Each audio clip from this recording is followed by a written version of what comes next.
Jai Shri Sham, my dear friends, you are heartiest welcome in this session on MTP2 as conducted by the ICI on 9th April 2025 for your upcoming CA final May 25 exams. Actually, इस session में friends इस MTP2 के जो भी all case scenarios MCQs and descriptive questions हैं उनको हम conceptually and in totality discuss करने जा रहे हैं, जिससे काफी कुछ जो कॉन्सेप्ट्स हैं वो आपके रिफ्रेश हो जाएंगे। तो आइए शुरुआत करते हैं फ्रेंड्स इस सेशन की फर्स्ट केस सिनेरियो से, जिसमें business trust, virtual digital asset, tax evasion वगैरह से रिलेटेड जो थिंग्स हैं वो आपको देखने को मिलेंगी। क्या यहां कहा गया है? तो Anantam highways trust, a business trust registered under SEBI real estate investment trust regulations 2014 has generated an interest income of rupees 10 lakhs and dividend income of rupees 5 lakhs from G Limited during the previous year 24-25. It also realized short-term capital gain of rupees 4 lakhs from the sale of listed shares of Indian companies on 31st October 2024 with the securities transaction tax paid both at the time of purchase and sale.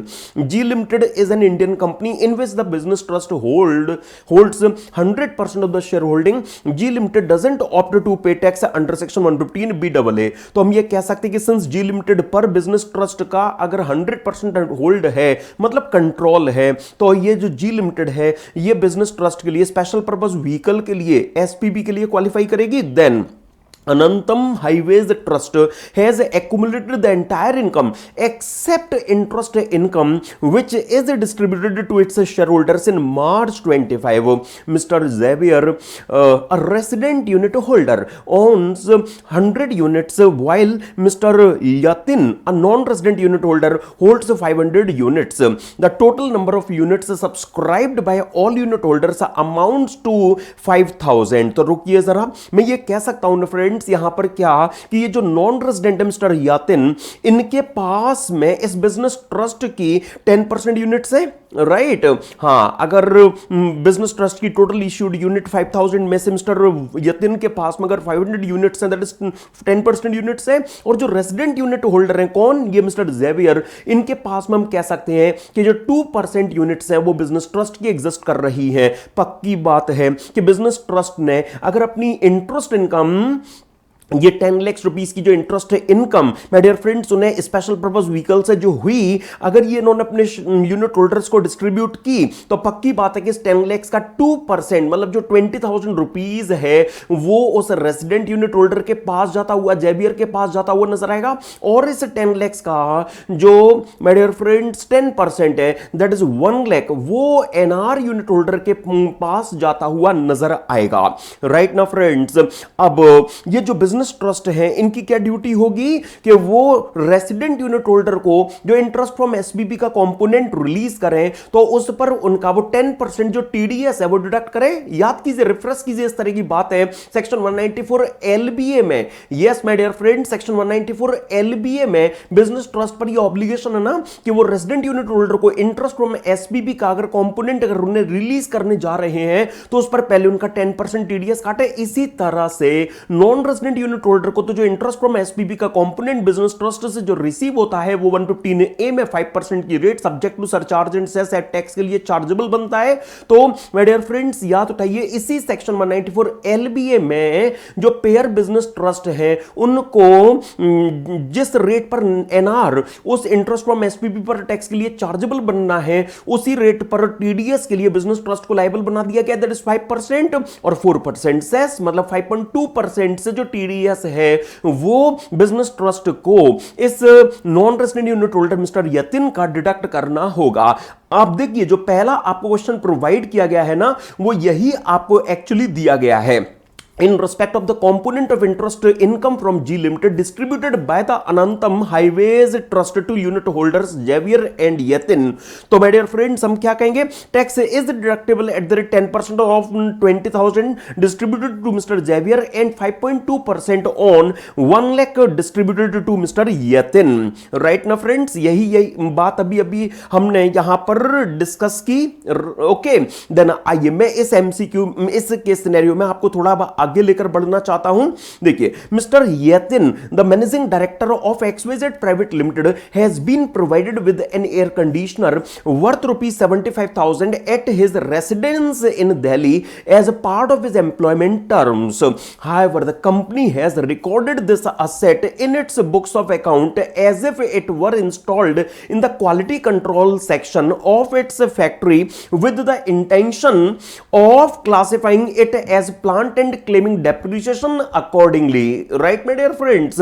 तो अब इस case में क्या ये company ठीक कर रही है? यहां इस केस में अगर कंपनी ने अगर ये जो एयर कंडीशन प्रोवाइड किया है ये बेसिकली एमडी के रेजिडेंस पर अगर दिया गया है तो ऐसी सिचुएशन में वो फर्नीचर एंड फिटिंग के तौर पर ट्रीट किया जाना चाहिए था, उस पर फर्नीचर वाला जो 10% रेट ऑफ डेप्रिसिएशन है वो लगना चाहिए था। लेकिन कंपनी क्या कर रही है, कंपनी इसको डिस्क्लोज कर रही है अपनी बुक्स में कैसे कि उन्होंने तो ये फैक्ट्री में एसी लगाया है, इसे प्लांट की तरह वो क्लासिफाई करके 15% रेट से जो डेप्रिसिएशन है वो क्लेम कर रही हैं। तो ये फैक्ट्स का मिसरिप्रेजेंटेशन हो रहा है। आप याद कीजिए फ्रेंड्स, एमटीपी 1B मैंने जब आपके साथ डिस्कस की थी तो वहां भी हम इस तरह का जो पॉइंट है वो डिस्कस करके आए हैं, राइट ना। तो इस केस में अगर कोई हमसे ये कहे कि भाई ये क्या है, हम कहेंगे ये टैक्स एवेजन का क्लियर कट केस है। यस, यहां पर फैक्ट्स का मिसरिप्रेजेंटेशन किया जा रहा है, it's a clear cut case of tax evasion.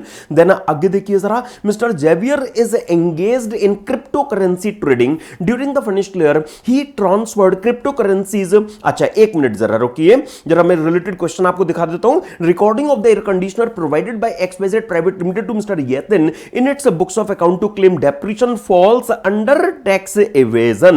Okay, आइए जरा अभी इस केस सिनेरियो में थोड़ा आगे बढ़ते हैं। तो Xavier is engaged in cryptocurrency trading during the financial year. He transferred cryptocurrencies for ₹4,20,000.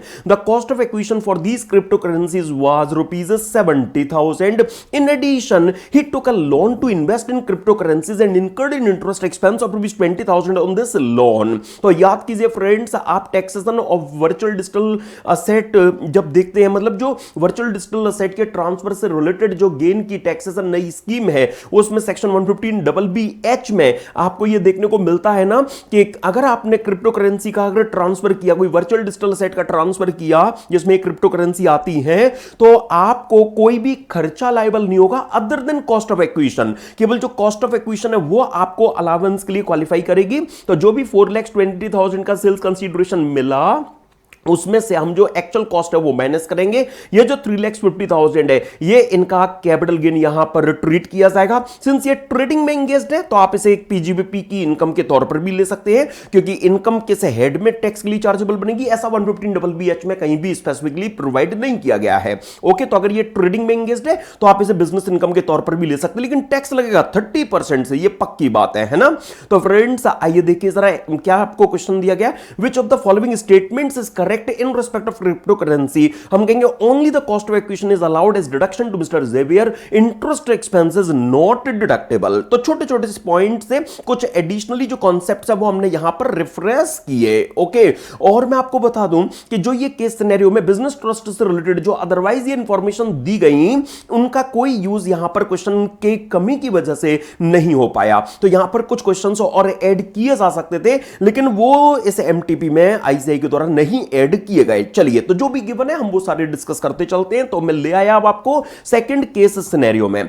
देखिए फ्रेंड्स, यहां पर क्या आपको इंफॉर्मेशंस दी गई और किस तरह की गलती का चांस बनता है जो हमें दूर करके चलना है। देखिए, mister Badri, a professional interior decorator, also conducts online lectures on interior decoration. तो सेक्शन 44AA में ये स्पेसिफाइड प्रोफेशन है, राइट ना फ्रेंड्स। मतलब ये जो मिस्टर बद्री हैं ये बेसिकली सेक्शन 44ADA का प्रिजम्पटिव टैक्सेशन ऑप्ट कर सकते हैं। Okay, through the e commerce platform पाठशाला। ओके, तो पाठशाला हम कह सकते हैं यहां पर ये एक तरह से ई कॉमर्स ऑपरेटर हो गया है ना। इनके पास में एक डिजिटल प्लेटफॉर्म है, ई कॉमर्स प्लेटफॉर्म है, जिसके थ्रू ये जो बद्री हैं ये अपने इंटीरियर डेकोरेशन पर जो ऑनलाइन लेक्चर्स है वो कंडक्ट करते हैं। देन आगे देखिए, the details of his earnings from Pathshala are as follows. Date of credit of services to the account of mister Badri, in dates पर पाठशाला ने, ईसीओ ने, ई कॉमर्स ऑपरेटर ने जो अमाउंट है वो यहां क्रेडिट किया है। इन डेट्स पर वो क्रेडिटेड अमाउंट पे हुए हैं और कितने की सर्विसेज प्रोवाइड की नहीं है, कितना अमाउंट क्रेडिट और पे हुआ है वो आपको सामने गिवन है। लेकिन in addition to the above mentioned income on 18 February 25 mister Badri received rupees 20,000 directly from a student rather than via the पाठशाला payment system. Mister Badri has provided permit को नंबर टू पाठशाला। अब जरा रुकिए फ्रेंड्स, पहले मैं आपको याद दिला दूं, आप एक सेक्शन देखते हैं, सेक्शन 194O है ना। सेक्शन 194O में आपको ये देखने को मिलता है ना कि ई कॉमर्स ऑपरेटर ई कॉमर्स पार्टिसिपेंट को, अब बद्री यहां पर हम कह सकते हैं ई कॉमर्स पार्टिसिपेंट हो गए एक तरह से, क्योंकि वो e commerce operator that is पाठशाला के थ्रू अपनी जो सर्विसेज हैं, ऑनलाइन लेक्चर्स हैं, वो कंडक्ट कर रहे हैं, राइट। तो इस केस में पाठशाला के द्वारा जो भी अमाउंट ने क्रेडिट और payment which ever is earlier, उस पर सेक्शन 194O में उनका जो टीडीएस है वो डिडक्ट किया जाएगा। अब आपको ये भी ये पता होना चाहिए कि 1 अक्टूबर से पहले जो टीडीएस का रेट था वो 1% हुआ करता था, और 1 अक्टूबर से जो टीडीएस का रेट है वो यहां पर 0.1% कर दिया गया है। और मैं आपको एक बात रिफ्रेश करा दूं कि अगर ई कॉमर्स पार्टिसिपेंट अगर इंडिविजुअल है एंड उन्होंने अपनी पैन या आधार डिटेल्स अगर ई कॉमर्स ऑपरेटर को दे दी है, और अगर ई कॉमर्स ऑपरेटर पूरे साल में उनके गुड्स या सर्विसेज 5 लाख रुपीस से भी ज्यादा अगर नहीं बिकवा पाते, तो उस केस में उनका टीडीएस नहीं काटा जाएगा। फ्रेंड्स, ये मैं कुछ नया आपके सामने नहीं रख रहा हूं, ये सारी बातें आप टीडीएस चैप्टर में इन डिटेल देखते हैं। यस फ्रेंड्स, सेक्शन 194O में इस तरह की जो बातें हैं वो आपको देखने को मिलती हैं कि 5 लाख रुपीस की वहां पर लिमिट फॉर नॉन डिडक्शन है, और टीडीएस के रेट को लेकर माय डियर फ्रेंड्स इस तरह की अमेंडमेंट है। अब यहां देखिए जो सिचुएशन बन रही है। अच्छा, एक और बात आपको याद दिला दूं कि वहां पर जो टीडीएस है वो ग्रॉस अमाउंट पर होता है। इसका मतलब क्या कि अगर किसी कस्टमर ने अगर ई कॉमर्स पार्टिसिपेंट को डायरेक्टली भी अगर पेमेंट कर दिया, तो वो deemed payment my dear friends वो ई कॉमर्स ऑपरेटर के द्वारा ही ई कॉमर्स पार्टिसिपेंट को किया गया पेमेंट माना जाएगा। ग्रॉस अमाउंट पर जो टीडीएस है वो ई कॉमर्स ऑपरेटर के द्वारा वहां डिडक्ट किया जाएगा। तो अब इस केस में भले ये जो फिगर है ये 4,90,000 रुपीस की बन रही है, लेकिन माय डियर फ्रेंड्स 20,000 रुपीस का कस्टमर ने जो डायरेक्टली जो पेमेंट यहां बद्री को कर दिया है वो भी पाठशाला के द्वारा बद्री को किया गया पेमेंट माना जाएगा। और अब जो फिगर है वो 5 लाख को क्रॉस कर गई है। इसका मतलब क्या कि जो टीडीएस का ऑब्लिगेशन है वो पाठशाला पर 194O में अराइज होगा। अब हमसे गलती क्या होती है जनरली कि अरे सर 1 अक्टूबर से अमेंडमेंट आई है ना, तो मतलब क्या 31 मई वाला जो ये है इस पर तो जो 1% है हम उससे जो टीडीएस है वो कहेंगे पाठशाला को काटो, और ये वाले जो अमाउंट है प्लस जो 20,000 रुपीस का वो जो डीम्ड अमाउंट है, डीम्ड पेमेंट है, इन अमाउंट पर जो टीडीएस है, सिंस ये जो फिगर है ये फिगर यहां बेसिकली 1 अक्टूबर 25 ऑनवर्ड्स की डेट की पेमेंट है, तो इन पर हम कहेंगे कि अरे 0.1% से टीडीएस काट लो, बस बात बन जाएगी। 0.1% से जो टीडीएस है वो डिडक्ट कर लो, बात बन जाएगी। तो यहां इस केस में माय डियर फ्रेंड्स जो रिजल्ट आएगा आप देखेंगे 5,10,000 मतलब यहां 310, तो उस केस में आप कहोगे कि 2310 जो टीडीएस है सर वो डिडक्ट होना चाहिए। आपको क्वेश्चन में सबसे पहले यही दिया जाएगा, इस पाठशाला required to deduct tax at source on the amount received receivable mister Badri, if so what is the amount of tax to be deducted. अब आप देखो 2310 क्या कोई भी ऑप्शन है क्या? नहीं, बिल्कुल नहीं। आप देखो ऑप्शन ही नहीं है। क्यों नहीं है ऑप्शन? क्योंकि ये अप्रोच ही सही नहीं है, ये शॉर्टकट आपको नहीं लगाना है माय डियर फ्रेंड्स। ये बेसिकली तब काम करता जब 1 अक्टूबर से पहले का जो अमाउंट है ना, ये अमाउंट ही अपने आप में अगर 5 लाख रुपीस से ज्यादा होता, अगर 1 अक्टूबर से पहले ही अगर ये पिक्चर क्लियर हो रही होती कि टीडीएस होना है, लेकिन अब आप देखिए यहां 1 अक्टूबर से पहले की जो फिगर है वो फिगर केवल और केवल कितने की है? 2 लाख रुपीस की है। ओके, ये 5 लाख से ज्यादा है ही नहीं। इस स्टेज पर टीडीएस का ऑब्लिगेशन अराइज होगा ही नहीं। इस स्टेज पर माय डियर फ्रेंड्स टीडीएस का जो ऑब्लिगेशन है वो अराइज होगा ही नहीं। जब वो 5 लाख रुपीस से फिगर क्रॉस करेगी तभी तो टीडीएस का जो फिट केस है वो बन पाएगा। अरे आप याद करो ना, सेक्शन 194C में आप ये करते भी तो सेक्शन 194C में जहां एग्रीगेट अमाउंट 1 लाख से ज्यादा होगा तो टैक्स डिडक्शन पिक्चर में आएगा, है ना। सिंगल अमाउंट क्रेडिट और पेमेंट 30,000 से ज्यादा होना चाहिए। एग्रीगेट पेमेंट अगर सिंगल पेमेंट अगर 30,000 से ज्यादा नहीं भी है तो एग्रीगेट पेमेंट 1 लाख से ज्यादा होना चाहिए, तो टैक्स डिडक्शन 194C में होगा। तो आप 1 लाख तक के जो पेमेंट है उन पर थोड़ी ना टीडीएस की बात करते हो। जैसे ही 1 लाख से पेमेंट क्रॉस करता है तो आप इकट्ठे अमाउंट पर टीडीएस काटने के लिए पिक्चर में आ जाते हो, है ना। तो यहां पर भी तो यही है कि यहां एक्चुअली 31 मई को जो फिगर है वो 5 लाख से ज्यादा है ही नहीं, इसलिए इस स्टेज पर टीडीएस का ऑब्लिगेशन पिक्चर में आएगा ही नहीं। तो कब आएगा पिक्चर में? जब फिगर 5 लाख से क्रॉस करने के लिए प्रोसीड करेगी, और वो 31 मार्च 25 को माय डियर फ्रेंड्स, हम कहेंगे 31 मार्च 25 को 490 एक्चुअली 2 प्लस 150 प्लस 20, यहां तक तो बात बनी नहीं। जैसे ही 31 मार्च को ये 140 की फिगर और कंसीडर होगी तो अब फिगर 5,10,000 बनेगी, और अब टीडीएस का जो ऑब्लिगेशन है वो अराइज होगा, ग्रॉस अमाउंट पर अराइज होगा। और सिंस ये 31 मार्च को टैक्स डिडक्शन का जो ऑब्लिगेशन है वो आ रहा है, ये 1 अक्टूबर के बाद की डेट है, इसलिए जो टैक्स डिडक्शन है वो 0.1% से यहां पिक्चर में आएगा, और टीडीएस का जो अमाउंट है वो 510 माय डियर फ्रेंड्स यहां कहलाएगा। तो यस, टैक्स डिडक्शन रिक्वायर्ड बनेगा, लेकिन कितना? 510। तो ये कॉन्सेप्ट्स हैं जो माय डियर फ्रेंड्स आपको पता होने चाहिए। क्या गलती हो सकती है, कहां मुलझ कर रह सकते हैं, और क्या कॉन्सेप्ट है, ये सारी बातें आपको बिल्कुल क्रिस्टल क्लियर होनी चाहिए। ओके, आइए जरा फ्रेंड्स, अब मैं ले चलता हूं आपको थोड़ा आगे। Mister Badri gave mister Nitin in Mumbai, who had a business turnover of 1.2 crores in previous year 23-24 interior decorating services for his office and the residential spaces on 5th May 25 for a total of 40,000 and 60,000 respectively. For billing, Mr. Badri has given Mr. Nitin his permanent number information. तो सबसे पहले आप ये recall कीजिए कि अगर mister Nitin की last year में 1 करोड़ से ज्यादा टर्नओवर अगर बिजनेस में रही है, तो ये अपने बिजनेस के लिए जो भी प्रोफेशनल सर्विसेज ले रहे हैं, इंटीरियर डेकोरेशन मतलब प्रोफेशनल सर्विसेज ले रहे हैं, तो उसके लिए जो अमाउंट वो दे रहे हैं, इस पर पक्का नितिन को बद्री का सेक्शन 194J में 10% से जो टीडीएस है वो डिडक्ट करना होगा। ओके, इस पर तो माय डियर फ्रेंड्स हम कह सकते हैं 4,000 टीडीएस का ऑब्लिगेशन नितिन पर आ जाएगा। लेकिन जो पर्सनल पर्पस के लिए उन्होंने सर्विसेज ली है उस पर तो 194J नहीं लगता। 194J में पर्सनल पेमेंट तो बाहर है, याद कीजिए फ्रेंड्स। हां, तो जो उन्होंने पर्सनल पर्पसेस के लिए जो पेमेंट की है वो एक्चुअली 50 लाख से ज्यादा नहीं है, इसलिए 194M भी पिक्चर में नहीं आ पाएगा। मतलब नितिन के द्वारा बद्री का केवल 4,000 रुपीज जो टीडीएस है वो यहां डिडक्ट किया जाएगा। अगला क्वेश्चन यही है कि क्या मिस्टर नितिन यहां 194J में टीडीएस डिडक्ट करने के लिए रिक्वायर्ड है? अगर रिक्वायर्ड है तो वो कितना? तो माय डियर फ्रेंड्स 4,000 रुपीज का टीडीएस काटने के लिए वो रिक्वायर्ड यहां पर कहलाएंगे। इसी तरह से क्या मिस्टर नितिन यहां 194M में टीडीएस काटने के लिए रिक्वायर्ड अगर है तो कितना? तो हम कहेंगे बिल्कुल भी नहीं, क्योंकि 50 लाख रुपीस की वहां 194M में लिमिट है। देन आगे देखिए, the entire revenue received by mister Badri from his interior design business in the PY 24-25 from clients in India including mister Nitin is around 40 lakhs excluding fees for online lectures. तो जो 5,10,000 rupees की उन्हें online lectures के through पाठशाला से जो fees मिली है वो यहां पर बस इंक्लूडेड नहीं है, और भी अगर कोई ऑनलाइन लेक्चर की फीस होगी तो वो इसमें बस इंक्लूडेड नहीं है। Then further rupees 1,10,000 is payable by mister Badri और to Phoenix LLC, a social networking website having no office in India, and rupees 1,05,000 to Davita Incorporation USA for giving online advertisement for the purpose of attracting foreign clients.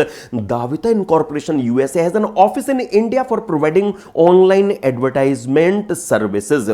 Okay, तो अब यहां पर पहले आप ये recall कीजिए कि अगर यहां पर हमारे ससासी बद्री ने अगर एक ऐसी फॉरेन कंपनी जिसका इंडिया में पी नहीं है, अगर उनसे अगर सोशल नेटवर्किंग वेबसाइट सर्विसेज अगर ली है तो उसके लिए जो उन्होंने पेमेंट किया है इस पर तो 6% से जो इक्वलाइजेशन लेवी है वो बद्री को इस फोनिक्स LLC को किए जाने वाले पेमेंट पर डिडक्ट करनी चाहिए। पक्की बात है, राइट ना फ्रेंड्स।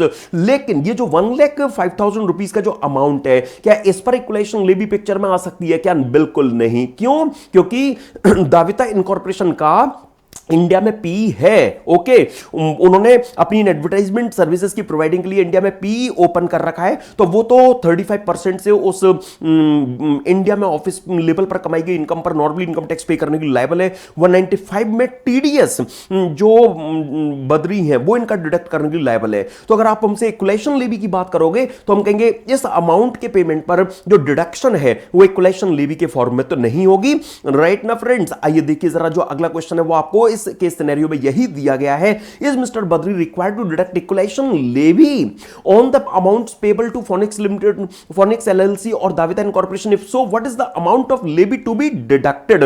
तो हम कहेंगे हां, जो उन्होंने फोनिक्स एलएलसी को जो पेमेंट किया उस पर वो 6600 रुपीस की जो इक्वलाइजेशन लेवी है वो डिडक्ट करने के लिए लायबल है, लेकिन ऐसी कोई लेवी उन्हें दाविता इनकॉर्पोरेशन को पे किए जाने वाले अमाउंट पर उनकी अराइज नहीं होगी। ओके, क्योंकि उस पर तो 195 में टीडीएस का ऑब्लिगेशन आएगा और यहां इक्वलाइजेशन लेवी की बात चली है उस क्वेश्चन में। Then fortunately Mr. Badri got one client based in country A with which India doesn't have a DTAA, from whom he received rupees 3,50,000 as net income after deduction of rupees 50,000 as foreign tax। तो my dear friends, हम ये कह सकते हैं कि बद्री ने outside India अपने उस फॉरेन क्लाइंट से एक्चुअली जो इनकम अर्न की है वो कितनी इनकम अर्न की है, तो हम कह सकते हैं 4 लाख रुपीस की, राइट ना। और अब तो अमेंडमेंट आ गई है फाइनेंस एक्ट 2024 की, याद कीजिए सेक्शन 198 में कि इनकम टैक्स है आपका इंडिया में डिडक्ट हुआ या आउटसाइड इंडिया डिडक्ट हुआ, वो आपकी डिम्ड इनकम कहलाएगा। मतलब आपकी जो रिसीट है उसमें जितना आपका टीडीएस हुआ है वो ऐड करने के बाद में आपका जो अमाउंट ऑफ इनकम है वो यहां पिक्चर में आएगा। तो हम कह सकते हैं कि जो इनकी फॉरेन क्लाइंट से जो इनकी इनकम अर्न हो रही है वो 4 लाख रुपीस की इनकम अर्न हो रही है, जो उन्होंने बाहर टैक्स भी किया उसकी वजह से इन्हें डबल टैक्सिंग रिलीफ मिलेगी, that's a different issue. Okay, then according to the books of account maintained by mister Badri under section 44AA, his profit amount to rupees 24 lakhs. However, his books of accounts have not been audited.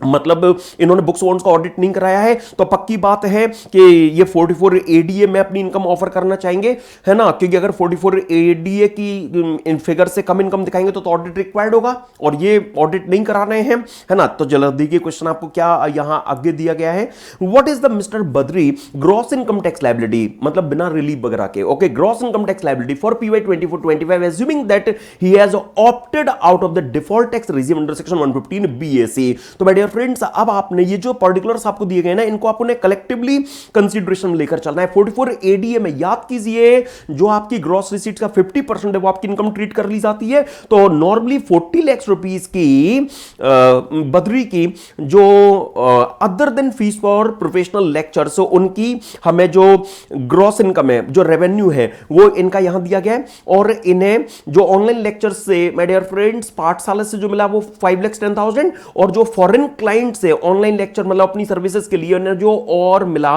वो 350 plus 50 that is 4 lakh हो गया। तो हम कह सकते हैं 49,10,000 rupees इनकी जो ग्रॉस रिसीट्स है वो हमें यहां पर नजर आ रही हैं। ओके, तो अब इसका जो 50% अमाउंट है, यस माय डियर फ्रेंड्स, इसका जो 50% अमाउंट है वो यहां पर इनकी हम कह सकते हैं कि जो पीजीबीपी एड की final taxable income GTI TI जो भी आप कहें वो यहां पर ये इनकी ट्रीट की जाएगी 24,55,000 रुपीज। ओके, तो अब इसमें फर्स्ट 250 पर नील, अगले 250 पर 5% से 12,500, अगले 5 लाख पर 20% से 1 लाख। तो मतलब हम कह सकते हैं अप टू 10 लाख रुपीज जो उनका टैक्स आएगा वो 1,12,500 कहलाएगा, और बचा हुआ जो अमाउंट है इनका 14,55,000 इस पर सीधा 30% से जो टैक्स है वो माय डियर फ्रेंड्स हम निकाल देंगे। ओके, तो वो मैंने आपके लिए निकाला 4,36,500 आया। ओके, इन दोनों का हम सम टोटल कर लेते हैं और इस पर हम जो 5% टैक्स है, जो इस पर 4% सरचार्ज है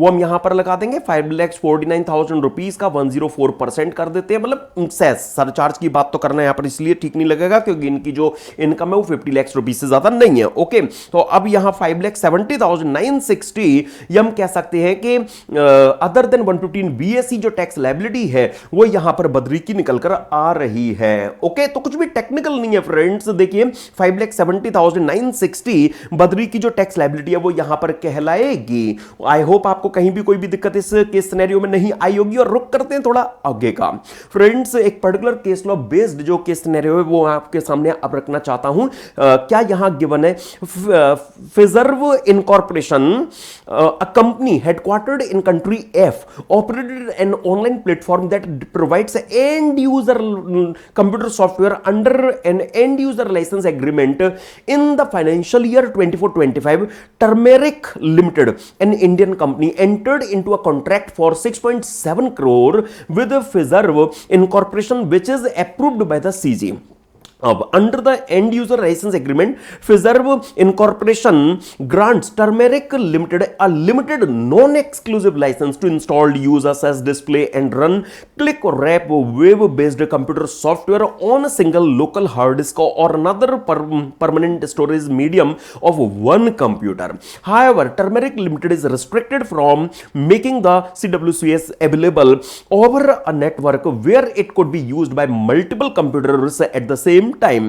Fiserv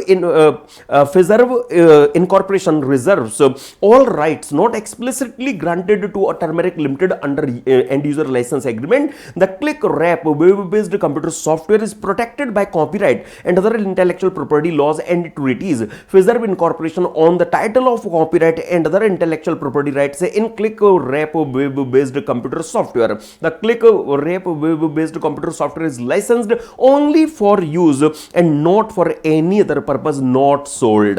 Fiserv Incorporation doesn't have any offices outside country F. अब जो इंडिया का कंट्री एफ के साथ में टैक्स ट्रीटी हुआ उसका आर्टिकल 12 रॉयल्टी से रिलेटेड जो एग्जिस्ट करता है, एक्चुअली उसमें किस तरह की बात यहां पर कही गई है मैं रखता हूं इजी फॉर्म में।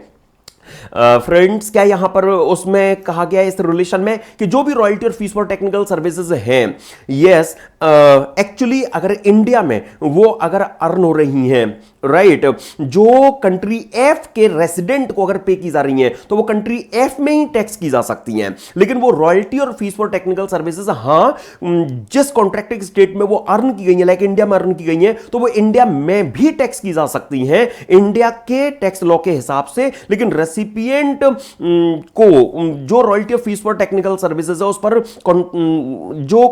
जो सोर्स स्टेट है लाइक इंडिया जहां पर इनकम अर्न हुई है उस पर 10% ज्यादा टैक्स नहीं किया जाएगा। और रॉयल्टी का इस आर्टिकल में जो मीनिंग दिया गया वो मैंने कि payment of any kind received as a consideration for the use of और द राइट टू यूज, क्या the any copyright of a literary artistic scientific work including cinematographic film और टैप यूज फॉर रेडियो और television broadcasting, any patent trademark model design secret formula process और information concerning industrial commercial scientific experience including gain derived from the alienation that is transfer of any right property information. तो यहां note करने वाली बात क्या है कि जो डीटीडब्ल्यू में इंडिया का कंट्री एफ के साथ जो डीटीडब्ल्यू हुआ उसमें जो रॉयल्टी का मीनिंग दिया गया है उसमें बेसिकली कौन सा केस कवर किया गया है कि जहां आपने अगर कोई कॉपीराइट पेटेंट ट्रेडमार्क वगैरह में यूज या राइट टू यूज अगर सामने वाले को दिया होगा, मतलब right to make additional copies, right to make additional copies, क्या आपने जो उन्हें दिया वो उसकी एडिशनल कॉपीज बनाकर आगे सेल कर सकते हैं। ओके, तो वो केस यहां पर केबल और केबल आएगा फॉर द यूज ऑफ और राइट टू यूज, मतलब आपने सामने वाले को right to make additional copies दिया हो। ओके, तो वो केस यहां पर केबल और केबल ट्रीटी के हिसाब से रॉयल्टी के मीनिंग में आएगा। लेकिन ये वाली जो सिचुएशन बन रही है एंड यूजर लाइसेंस एग्रीमेंट वाली, इसमें तो माय डियर फ्रेंड्स रेस्ट्रिक्शन होती है ना, लिमिटेशन होती है। ओके, यहां एंड यूजर लाइसेंस एग्रीमेंट में तो जो फॉरेन कंपनी है उस फॉरेन कंपनी ने इंडियन कंपनी को क्या कहा कि आप एक ही सिस्टम पर चलाओगे, है ना, आप इसको आगे किसी को यूज के लिए अवेलेबल नहीं कराओगे। तो आप याद कीजिए, हम जब फॉरेन टैक्सेशन चैप्टर डिस्कस करते हैं तो वहां पर रॉयल्टी के मीनिंग की जब बात होती है सेक्शन 917 में, तो वही रॉयल्टी के मीनिंग के टाइम पर मैं आपके साथ में एक landmark ruling engineering analysis centre of excellence private limited की डिस्कस करता हूं, जहां पर सुप्रीम कोर्ट ने क्या कहा कि जहां ट्रीटी में इस तरह की बात अगर कही गई हो, जहां पर ट्रीटी में यूज और राइट टू यूज की अगर बात की गई हो, तो वहां पर ये जो एंड यूजर लाइसेंस एग्रीमेंट वाले जो केस हैं वो फॉल नहीं करेंगे, है ना। वहां पर ये जो एंड यूजर लाइसेंस एग्रीमेंट वाले जो केस हैं वो फॉल नहीं करेंगे। याद कीजिए फ्रेंड्स, इस तरह की जो बात है वो आपको एंड यूजर, वो आपको ये सुप्रीम कोर्ट की जजमेंट में देखने को मिलती है कि जो यूज और राइट टू यूज वाला जो केस होता है, मतलब right to make additional copies, उसमें ये जो एंड यूजर लाइसेंस एग्रीमेंट वाला जो केस है वो फॉल नहीं करेगा। ओके, हाँ, इनकम टैक्स एक्ट में जो रॉयल्टी की डेफिनेशन गिवन है उसका स्कोप वाइड है। वहां पर यूज और राइट टू यूज के अलावा वहां पर माय डियर फ्रेंड्स जो मीनिंग दिया गया है सेक्शन 9 सबसेक्शन 1 क्लॉज 6 में रॉयल्टी का, वहां पर यूज और राइट टू यूज के अलावा माय डियर फ्रेंड्स जो ट्रांसफर ऑफ राइट का जो केस है वो भी कवर्ड है। वहां पर जो सेल और ट्रांसफर के जो केस है वो भी एक्चुअली कवर किए गए हैं, राइट ना। तो जो इनकम टैक्स के नॉर्मल प्रोविजंस के हिसाब से जो ये ट्रांसफर का केस है, एंड यूजर लाइसेंस एग्रीमेंट का केस है, वो इनकम टैक्स के नॉर्मल प्रोविजंस के हिसाब से रॉयल्टी के वाइड सेंस में दिए गए मीनिंग में फॉल करे चांस बनता है।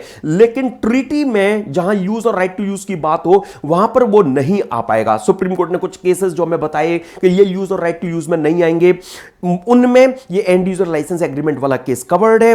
अब आपको ये तो पता ही है सेक्शन 90 सबसेक्शन 2 क्या कहता है कि प्रोविजनल ट्रीटमेंट जिसके हिसाब से ये जो एंड यूजर लाइसेंस एग्रीमेंट का जो कंसीडरेशन है वो रॉयल्टी में आ सकता था, और ट्रीटी का ट्रीटमेंट जिसके हिसाब से ये एंड यूजर लाइसेंस एग्रीमेंट का जो केस है वो रॉयल्टी की डेफिनेशन में फॉल नहीं करेगा, टैक्स नहीं लगेगा। तो whichever is more beneficial to the ससे के लिए क्या ज्यादा बेनिफिशियल है? ट्रीटी का ट्रीटमेंट ज्यादा बेनिफिशियल है। मतलब क्या कि एंड यूजर लाइसेंस एग्रीमेंट के केस में जो पेमेंट है वो रॉयल्टी के लिए क्वालिफाई नहीं करेगा, है ना।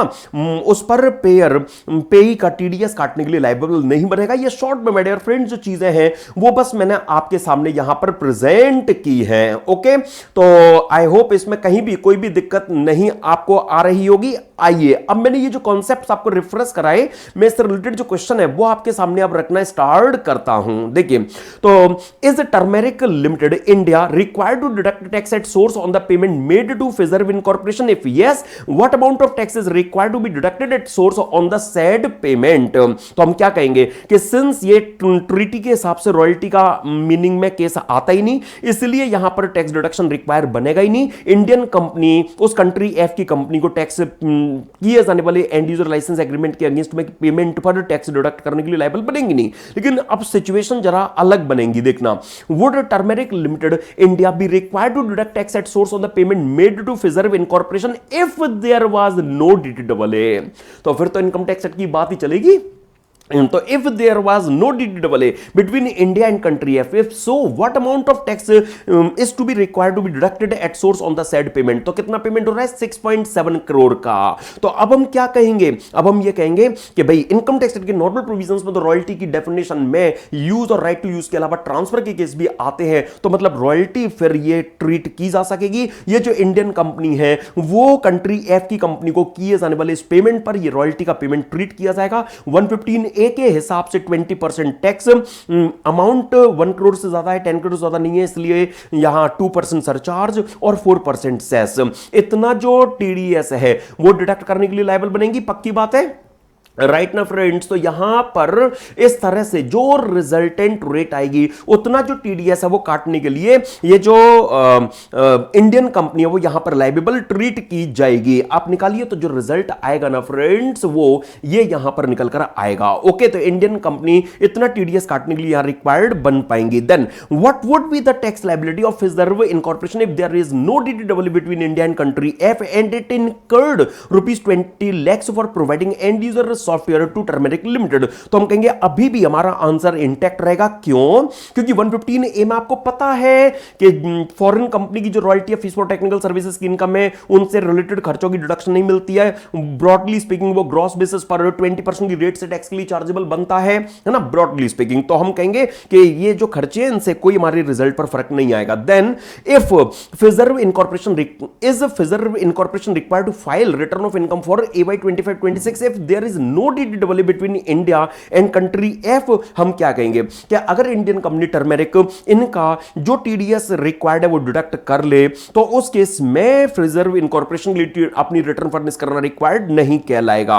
याद कीजिए 115A में आपने इस तरह की बात देख तो रखी है कि जहां पर पेई foreign company other non resident की इनकम में वो 115A वाली इनकम है और जो उसमें रेट गिवन है उससे टीडीएस अगर कट गया है तो उनके लिए रिटर्न फर्निश करना रिक्वायर्ड नहीं कहलाएगा। तो हम कहेंगे हां, जो जो कंट्री एफ बेस्ड फिजर इनकॉर्पोरेशन के लिए रिटर्न फर्निश करना रिक्वायर्ड नहीं होगा अगर इंडियन कंपनी उनका टीडीएस काट के गवर्नमेंट को जमा करा दें। अब आइए कुछ इंडिपेंडेंट एमसीक्यूज हो जाए। देखिए, A limited an Indian company borrowed money from B incorporation in country B, C limited in country C, D incorporation in country D, E limited in country E, the details of which are as given under।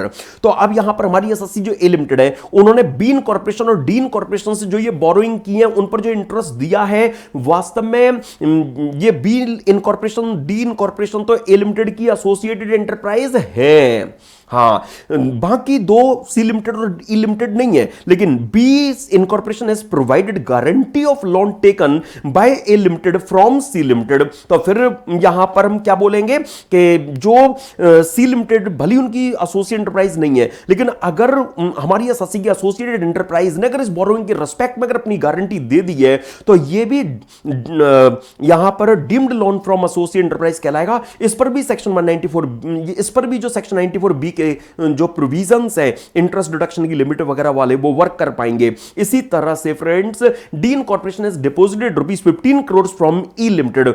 Okay, तो फिर यहां पर देखिए जो ये ई limited है भले ही associate enterprise नहीं है, लेकिन जितने का लोन हमारी एसएससी ने इनसे लिया है, हमारी एसएससी की एसोसिएटेड एंटरप्राइज ने उतने अमाउंट का बैक टू बैक जो डिपॉजिट है, कॉरस्पॉन्डिंग डिपॉजिट है, वो इनके पास कर दिया है। तो ये भी deemed loan from associated enterprise कहलाएगा। मतलब सभी लोन यहां एसोसिएटेड एंटरप्राइज से लिए गए या एसोसिएटेड एंटरप्राइज से लिए गए माने गए कहलाएंगे। उन पर दिए गए इंटरेस्ट पर जो सेक्शन 94 बी के प्रोविजंस है वो पिक्चर में आ पाएंगे।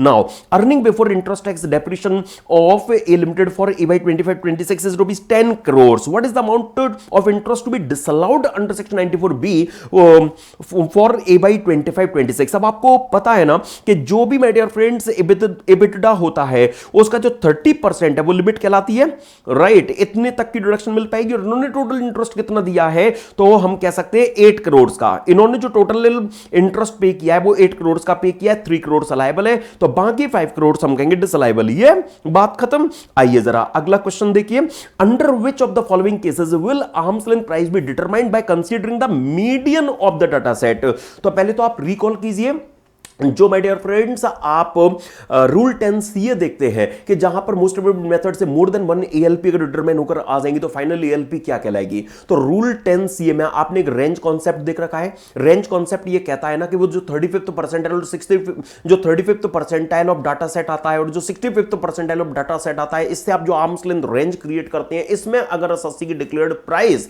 अगर फॉल नहीं करती तो median of data set final ALP कहलाता है ना। तो आइए जरा यहां पर जो फैक्ट्स दिए गए हैं, मतलब जो मीडियन ऑफ डाटा सेट है वो बेसिकली रूल 10 के रेंज कॉन्सेप्ट का पार्ट है। ओके, राइट है। ट्रांसफर प्राइसिंग चैप्टर के रिवीजन सेशन तक में मैंने ये बात आपको रिफ्रेश करा दी है, रेगुलर बैच में तो इन डिटेल डिस्कस करते ही हैं। तो अब आप देखिए जो पहला केस है इसमें तो रेंज कॉन्सेप्ट लग ही नहीं रहा क्योंकि जो एंट्रीज है वो 6 और मोर है ही नहीं। सेकंड में लग रहा है, लेकिन एसएससी ने जो प्राइस डिक्लेयर किया है वो एक्चुअली उनके 35th परसेंटाइल और 65th परसेंटाइल के डाटा सेट के अंदर फॉल कर रही है।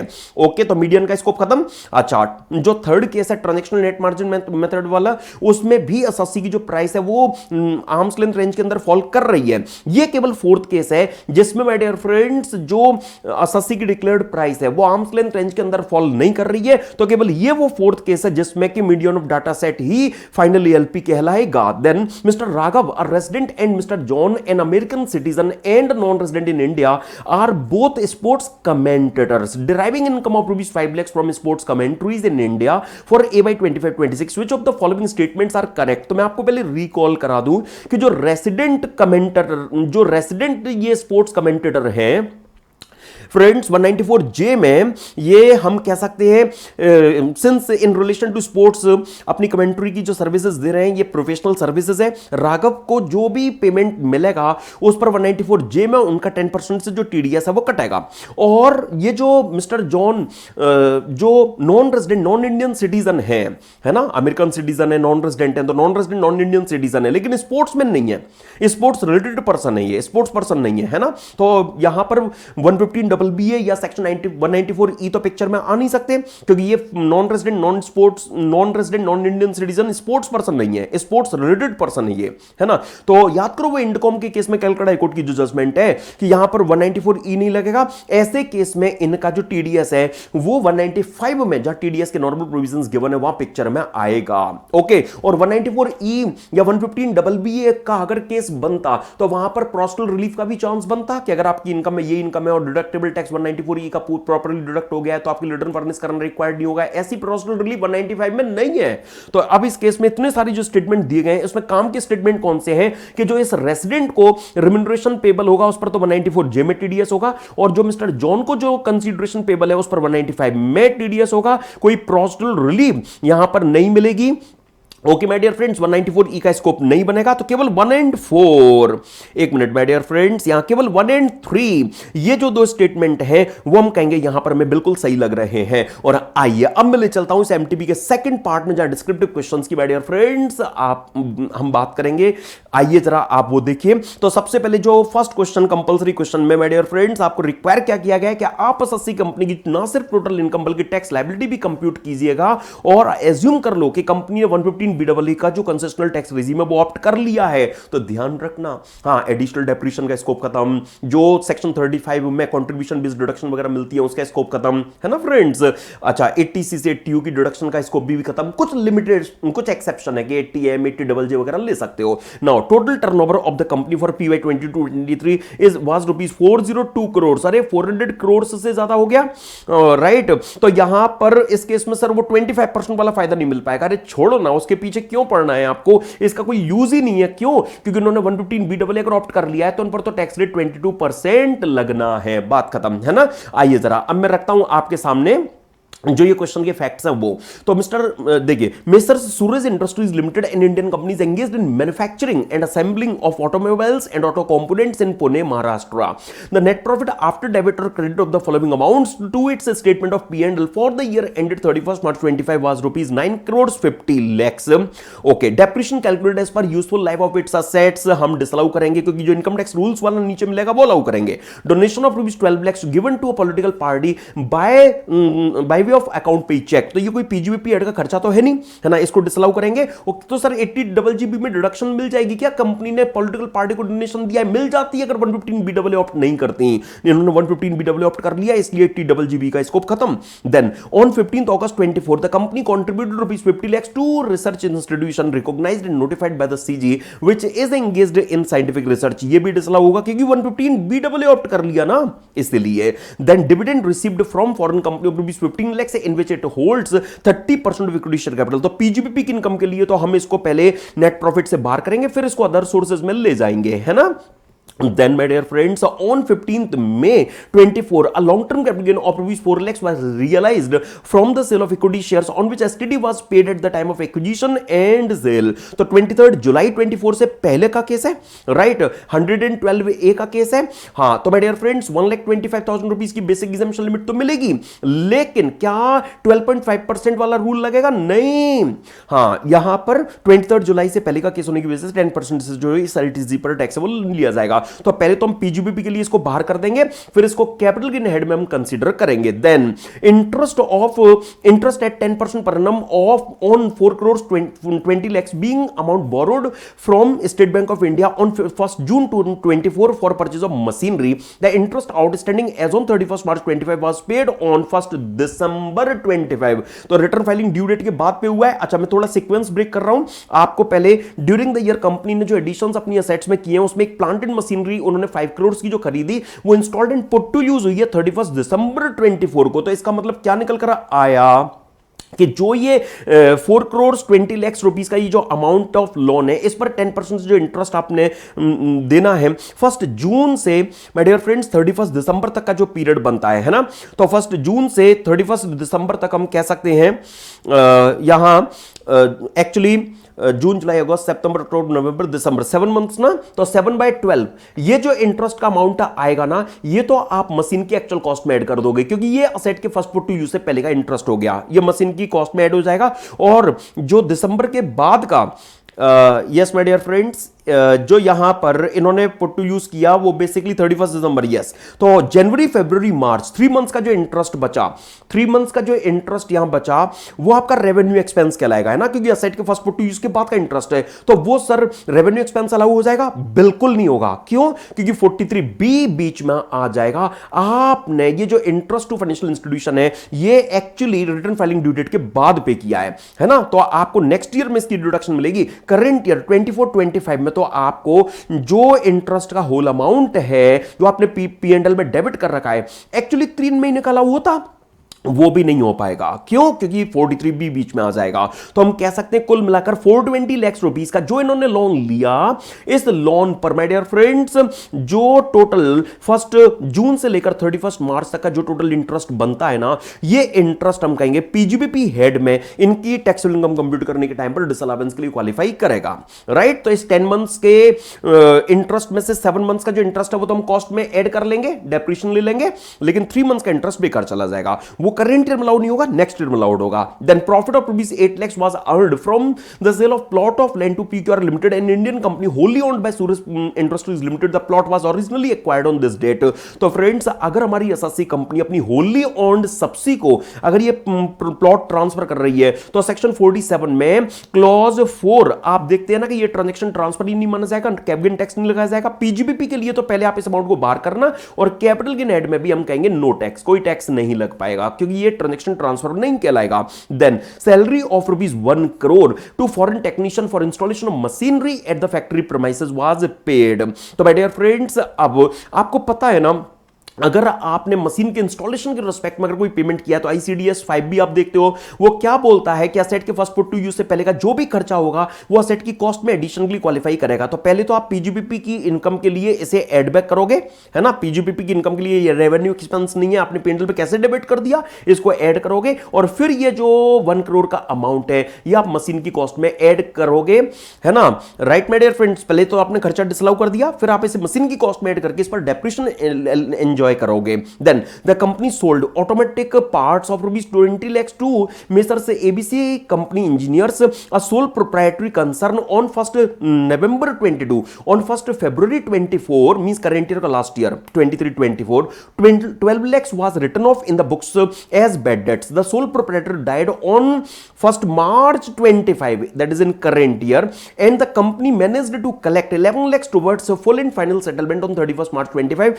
The entire amount collected was shown as bad debt recovered and credited to statement of P&L. तो पहले तो आप ये देखो कि प्रीवियस से 24-25 में जो डेटर है वो एक्चुअली कितना कंपनी की बुक्स में ये एग्जिस्ट कर रहा होगा। भाई देखो 22 lakhs में से लास्ट ईयर में प्रीवियस से 23-24 में कंपनी ऑलरेडी 12 lakhs रुपीस तो राइट ऑफ कर चुकी है, 12 lakhs रुपीस का तो वो बैड डेट क्लेम कर चुकी है ना। तो करंट ईयर में ओपनिंग में जो डेटर है वो 10 lakhs रुपीस पर एग्जिस्ट कर रहे होंगे। अब प्रीवियस से 24-25 में उन्हें अगर 11 lakhs की रिकवरी अगर हो गई है ना, तो हम क्या कहेंगे 10 lakhs के जो उनके डेटर थे वो 10 lakhs रुपीस का अमाउंट उन्हें मिला है, एक तो हम ये कह सकते हैं, है ना, और 1 लाख रुपए उन्हें जो रिकवर हुआ है वो लास्ट ईयर में 12 lakhs रुपीस उन्होंने जो बेड डेट क्लेम किए थे उसमें से उनकी रिकवरी कहलाएगी। इस पर सेक्शन 41(4) लगेगा रिकवरी ऑफ बेड डेट का। ये 1 लाख रुपीस का जो अमाउंट है वो टैक्सेबल बनेगा। उन्होंने पूरा का पूरा 11 lakhs P&L में क्रेडिट कर मारा है, तो हम 11 lakhs रुपीस में से 1 लाख केवल टैक्सेबल होना है, बाकी जो 10 lakhs है उसको बाहर करेंगे।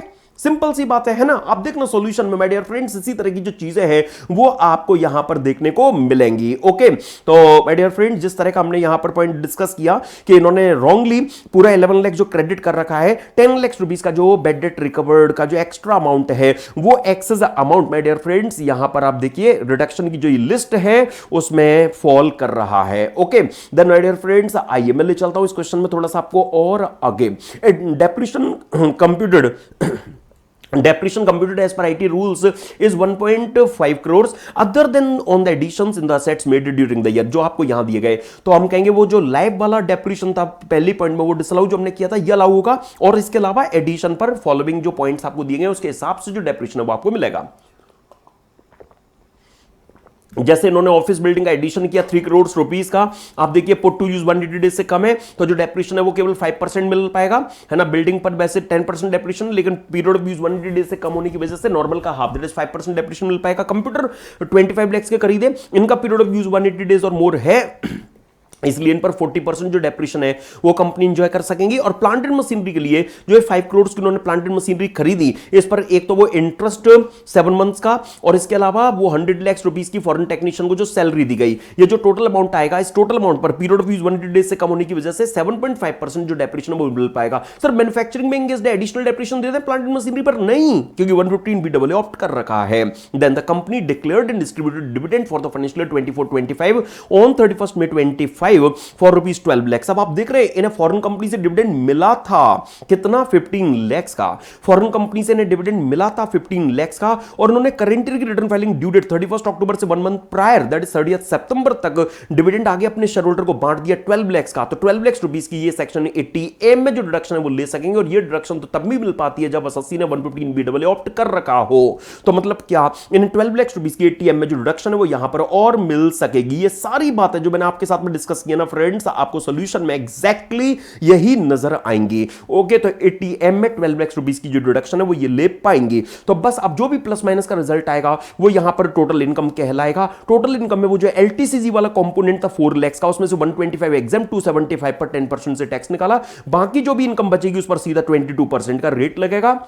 115BAA में सरचार्ज फ्लैट है 10% का, 4% सेस, और जो लास्ट फिगर है वो 5 रुपीज से ज्यादा हो तो नेक्स्ट 10 तक राउंड ऑफ करते हैं। ये टोटल टैक्स लायबिलिटी यहां पर एसएससी की कहलाएगी। ओके फ्रेंड्स, आइए देखिए, इस तरह के ये कुछ खास नहीं है, इस तरह के कई जो क्वेश्चन है रेगुलर बैच और प्रैक्टिस बैच में हम डिस्कस कर चुके होते हैं। जैसे पीजीबीपी में माय डियर फ्रेंड जब हम क्वेश्चन की बात कर रहे होते हैं तो वहां पर इस तरह के वो फॉरेन टेक्नीशियन वाले, इंटरेस्ट वगैरह वाले जो पॉइंट्स है, वो सारे जो पॉइंट्स है माय डियर फ्रेंड्स, ये बैड डेट वाला जो पॉइंट है, इस तरह के जो सारे पॉइंट्स है अदर देन उसके अलावा भी मतलब कई और यूनिक पॉइंट्स के साथ में वो डिस्कस हो चुके होते हैं। रेगुलर बैच, प्रैक्टिस बैच जिन्होंने भी लिया होगा वो इस क्वेश्चन को एंजॉय कर भी रहे होंगे। और मैं ले आया आपको अब दूसरे डिस्क्रिप्टिव क्वेश्चन में, मतलब क्वेश्चन नंबर 2 के जो फर्स्ट पार्ट में, Pigeon limited was amalgamated with Lakshya limited on 1 April 24, all the conditions of section 21B were satisfied. Section 21B में क्या गिवन है, डेफिनेशन ऑफ अमलगमेशन, तो अमलगमेशन की जो भी सारी कंडीशंस है वो फुलफिल हो रही है, ये हमें कह दिया गया। Okay, pigeon limited has the following carried forward losses as assessed till the assessment year 24-25, मतलब जो प्रीवियस ईयर 23-24 तक के जो भी लॉसेस वगैरह हैं वो हमें यहां पर ये गिवन है। तो फ्रेंड्स हम कह सकते हैं पिजन लिमिटेड कौन होगी ये, यहां पर फ्रेंड्स अमलगमेटिंग कंपनी ना, हाँ, और लक्ष्य लिमिटेड कौन होगी, अमलगमेटेड कंपनी। तो अमलगमेटिंग कंपनी के speculative loss, unabsorbed depreciation, absorbed capital expenditure on scientific research और बिजनेस लॉस की फिगर गिवन है। Now amalgamated company has computed a profit of rupees 160 lakhs for the financial year 24-25 which is before adjusting the eligible losses of pigeon limited, but after accounting for depreciation at 15% on rupees 150 lakhs, the consideration at which plant and machinery were transferred upon amalgamation. However, as per income tax record, the written down value of the assets in the hands of Pigeon Limited as on 1st April 24 was rupees 100 lakhs. अब आप याद कीजिए, जब हम written down value की definition discuss करते हैं section 43 clause 6 में, तो वहां पर आपको एक एक्सप्लेनेशन 2 देखने को मिलती है ना,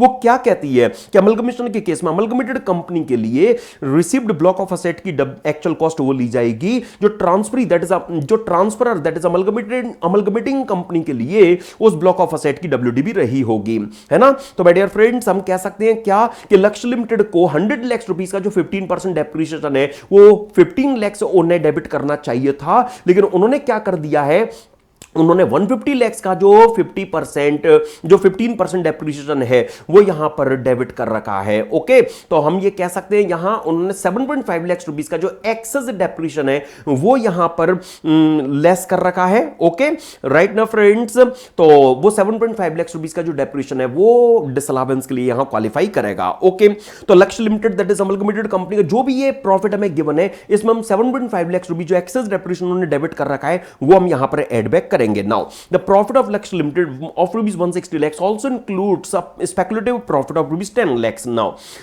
compute the total income of Lakshya Limited for AY 25-26 and indicate the losses or other allowances to be carried forward by it. तो फ्रेंड्स जो यहां अमलगमेटेड कंपनी लक्ष्य लिमिटेड का जो 160 लाख रुपीस का प्रॉफिट है, उसमें सबसे पहले 7.5 लाख रुपीस का आप जो एक्सेस डेप्रिएशन है वो यहां पर ऐड बैक कर देंगे। उसके बाद बारी है अमलगमेटिंग कंपनी के जो लॉस और डेप्रिएशन है वो अमलगमेटेड कंपनी के लॉस और डेप्रिएशन माने जाएंगे। राइट ना फ्रेंड्स? तो यहां पर हम कह सकते हैं कि जो भी ये अमलगमेटेड, यहां सबसे पहले तो मैं आपको एक चीज ये याद दिला दूं, सेक्शन 72 में, सेक्शन 72A में my dear friend, section 72A में जहां अमलगमेटिंग कंपनी के जो एक्यूमुलेटेड लॉस और डेप्रिएशन है वो अमलगमेटिंग कंपनी के लॉस और डेप्रिएशन, अमलगमेटिंग कंपनी के जो भी एक्यूमुलेटेड लॉस और डेप्रिएशन है वो अमलगमेटेड कंपनी के लॉस और डेप्रिएशन माने जाएंगे। वहां स्पेकुलेटिव लॉस कवर्ड नहीं है ना। तो मतलब क्या कि सेक्शन 72A स्पेकुलेटिव लॉस के केस में अप्लाई नहीं होगा, केवल अदर देन स्पेकुलेटिव लॉस मतलब बिजनेस लॉस और नेट डेप्रिएशन का जो बेनिफिट है वो यहां मिलेगा। और माय डियर फ्रेंड्स याद कीजिए सेक्शन 35 सबसेक्शन 4 क्या बोलता है वो कि अगर कोई unabsorbed capital expenditure on scientific research अगर है और अमलगमेशन हो जाता है तो अमलगमेशन के केस में उसका जो फायदा है वो अमलगमेटेड कंपनी को दिया जाएगा, वो अनएब्जॉर्ब्ड डेप्रिएशन की तरह अमलगमेटेड कंपनी को अलाउ किया जाएगा। तो पहले ब्रॉट फॉरवर्ड बिजनेस लॉस हम यहां पर लेस कर लेंगे। राइट ना फ्रेंड्स? पहले यहां brought forward business loss minus हो जाएगा। ओके, इसके बाद में जो रिजल्ट आएगा उसमें से माय डियर फ्रेंड्स हम जो अनएब्जॉर्ब्ड डेप्रिएशन है वो माइनस कर देंगे। फिर जो रिजल्ट आएगा उसमें से ये जो unabsorbed capital expenditure on scientific research है वो यहां पर लेस कर दिया जाएगा। रिजल्टेंट फिगर अगर प्रॉफिट की बचेगी तो वो हम कहेंगे यहां पर अमलगमेटेड कंपनी लक्ष्य लिमिटेड की टोटल इनकम कहलाएगी। सर यहां पर तो 160 लाख में कुछ स्पेकुलेटिव प्रॉफिट भी इंक्लूड है, तो speculation loss normal business income से एडजस्ट नहीं हो सकता, वाइस वर्सा तो पॉसिबल है ही ना।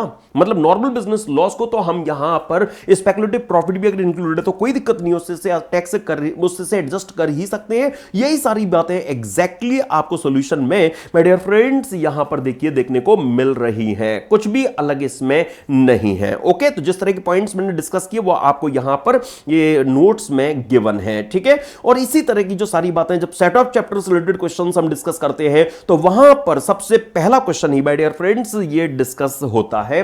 ओके, आइए जरा अब मैं ले चलता हूं आपको इस एमटीबी में जो आगे के क्वेश्चंस हैं उनमें। यस फ्रेंड्स, देखिए जरा क्या अगला क्वेश्चन कहता है। देखिए, missus Urvashi aged 56 years, a resident individual acquired a residential house at Ayodhya on 1st April 1993 for rupees 45 lakhs. The FMB of the property as on 1st April 2001 was rupees 1.2 crores and the stamp duty value as on 1st April 2001 was rupees 1.2 crores. तो याद उठाओ section 55 क्या बोलता है कि movable property के case में 1 अप्रैल 2001 से पहले अगर वो प्रॉपर्टी एक्वायर की गई है तो 1 अप्रैल 2001 की जो एफएमबी है वो एज कॉस्ट ले सकते हैं, लेकिन वो एफएमबी स्टाम्प ड्यूटी वैल्यू को क्रॉस नहीं करेगी। इसका मतलब क्या कि जो स्टाम्प ड्यूटी वैल्यू है वो आप डीम्ड कॉस्ट ऑफ एक्विजिशन के तौर पर ट्रीट कर सकेंगे। ओके, देन आगे देखिए, missus Urvashi sold her residential house located Ayodhya to mister Sandeep Kumar on 15 October 24 for rupees 15.5 crores. The value determined by the as stamp duty authority on 15th October 24 was rupees 17 crores. तो याद कीजिए section 50C क्या बोलता है कि अगर एसएससी के द्वारा दिखाई गई कंसीडरेशन के 110% से अगर स्टाम्प ड्यूटी वैल्यू ज्यादा है, या ज्यादा है क्या नहीं, आप 15.5 करोड़ का 10% निकालो तो 1.55 करोड़ आएगा, फिगर जो आएगी वो 17 करोड़ से ज्यादा आएगी और स्टाम्प ड्यूटी वैल्यू यहां पर एसएससी के द्वारा दिखाई गई कंसीडरेशन के 110% ज्यादा नहीं है, इसीलिए 50C यहां पर नहीं लग पाएगा। ओके, तो मतलब क्या, एसएससी ने जो कंसीडरेशन दिखाया वही यहां पर फुल वैल्यू ऑफ कंसीडरेशन के तौर पर लिया जाएगा। Mr. Sandeep Kumar was handed over the possession of the property on this date and the registration process was completed on the same date. He paid the sale proceeds in full on the date of registration. तो पहले तो मैं एक बात आपको ये recall करा दूं यहां पर कि सिंस जो ट्रांसफर हुआ है वो 23 जुलाई 24 ऑनवर्ड्स हुआ है ना, 23 जुलाई 24 ऑनवर्ड्स हुआ है, इसलिए इस केस में इसीलिए माय डियर फ्रेंड्स इस केस में जो इंडक्शन का बेनिफिट है वो नहीं मिलेगा, पक्की बात है। तो यहां पर हम कह सकते हैं कि जो 1.2 करोड़ रुपए की जो फिगर है 1. यस माय डियर फ्रेंड्स, यहां पर 1.02, ओके 1 करोड़ 2 लाख है ना, तो 1.02 करोड़ रुपीस की जो कॉस्ट की फिगर है वही यहां पर कंसीडरेशन में ली जाएगी, राइट ना। तो 14.48 हम कह सकते हैं कि यहां पर जो ये जो अमाउंट ऑफ कैपिटल गेन है वो यहां पर लॉन्ग टर्म कैपिटल गेन का जो अमाउंट है वो यहां पर निकल कर आएगा। ओके, आपसे रिक्वायर क्या किया जा रहा है, you are required to compute the taxable capital gain. अगर टैक्स लायबिलिटी निकालने की बात आती तो फिर उस सिचुएशन में हम विद इंडेक्सन और विदाउट इंडेक्सन एलटीसीजी चेक करके 12.5% और 20% की टैक्स निकाल के विच एवर इज लोअर को उनका इनकम टैक्स पेबल बनाते, लेकिन हमें ऐसा करना ही नहीं है। हमें तो बस यहां पर एसएससी के लिए जो एलटीसीजी की मतलब जो टैक्सेबल कैपिटल गेन की फिगर है वो निकाल कर देनी है। ओके, तो इंडेक्सन अब खत्म हो गया है, तो एलटीसीजी इस तरह से निकल कर आया। लेकिन देखिए, after recovering the sale proceed from Sandeep Kumar missus Urvashi purchased one residential plot at Amritsar for 8 crores on 18th February 25. She also deposited rupees 3 crores in a saving account opened with the SBI Amritsar under cap gain account scheme on 31st March 25 for the construction of the residential house on the above plot.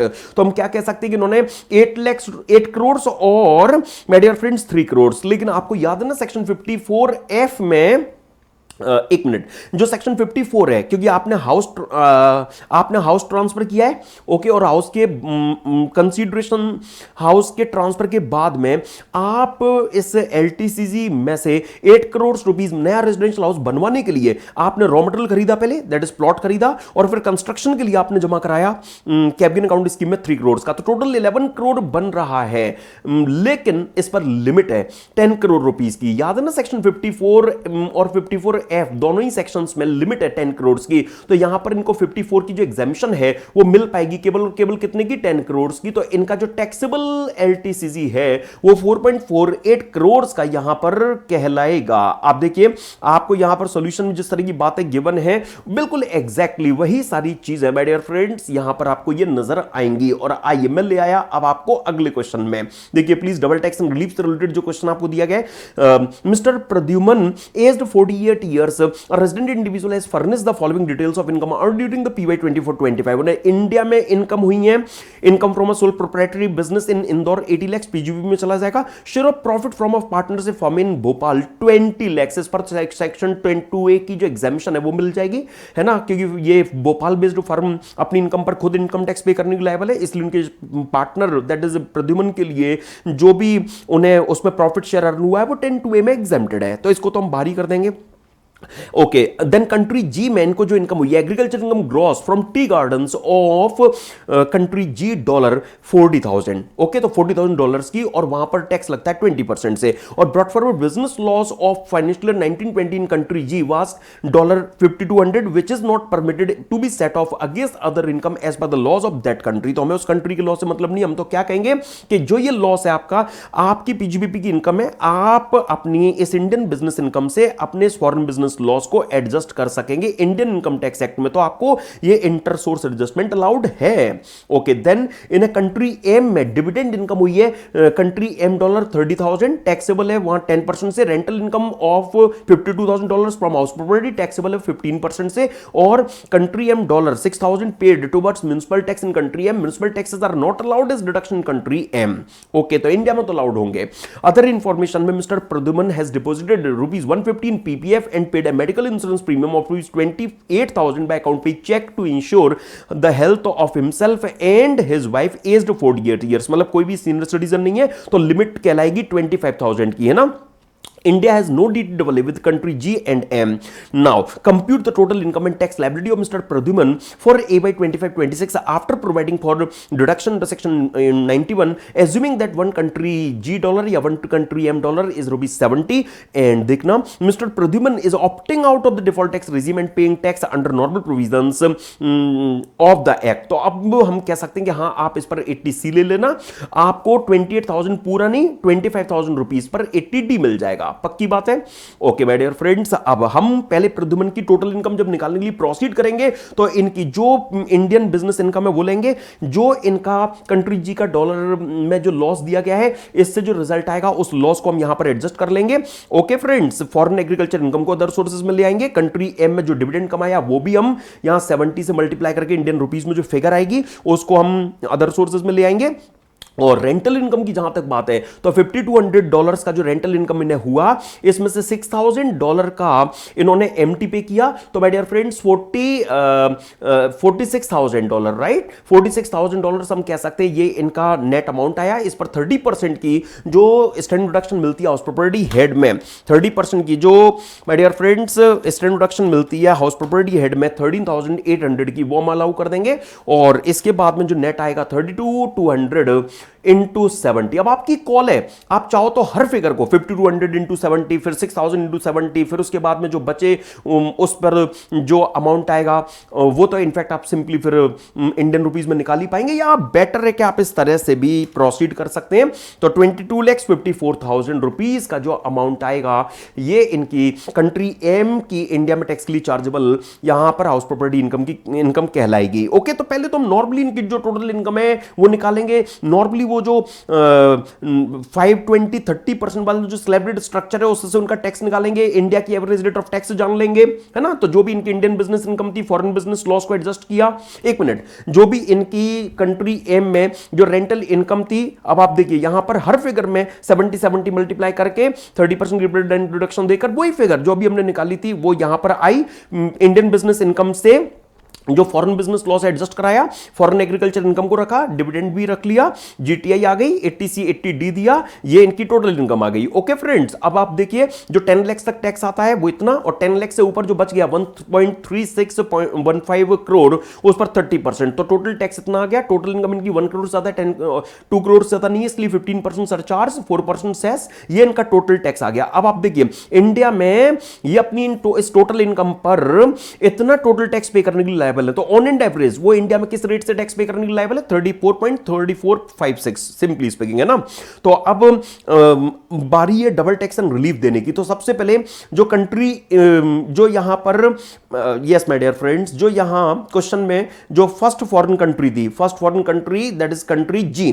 Country G की एक तो हम उनकी agriculture income tax कर रहे हैं यहां पर 40,000 इंटू 70, और उन्हें हम कंट्री जी का इतने लॉस का इंडिया में फायदा भी दे रहे हैं। तो उस एग्रीकल्चर इनकम से हम उनके फॉरेन बिजनेस लॉस जिसका उन्हें फायदा दे रहे हैं वो एडजस्ट कर देंगे। तो जो उनकी फॉरेन एग्रीकल्चर इनकम 28 लाख है और उनको हम इतना लॉस अलाउ कर रहे हैं, तो 28 माइनस 3.64 है ना, 28 माइनस 3.64, ये कंट्री जी की डब्ल्यू टैक्स इनकम आ गई। कंट्री जी में रेट है 20, इंडिया का रेट है ज्यादा, तो 20% से जो टैक्स यहां आएगा उतने की डबल टैक्स एंड रिलीफ यहां ले पाएगा। अब बच गई कंट्री एम। तो कंट्री एम में एक तो डिविडेंड इनकम हुई है, राइट ना फ्रेंड्स, एक तो कंट्री एम में उनको जो डिविडेंड की इनकम हुई है उस पर इंडिया में टैक्स लग रहा है, वहां भी उन्होंने टैक्स भरा है।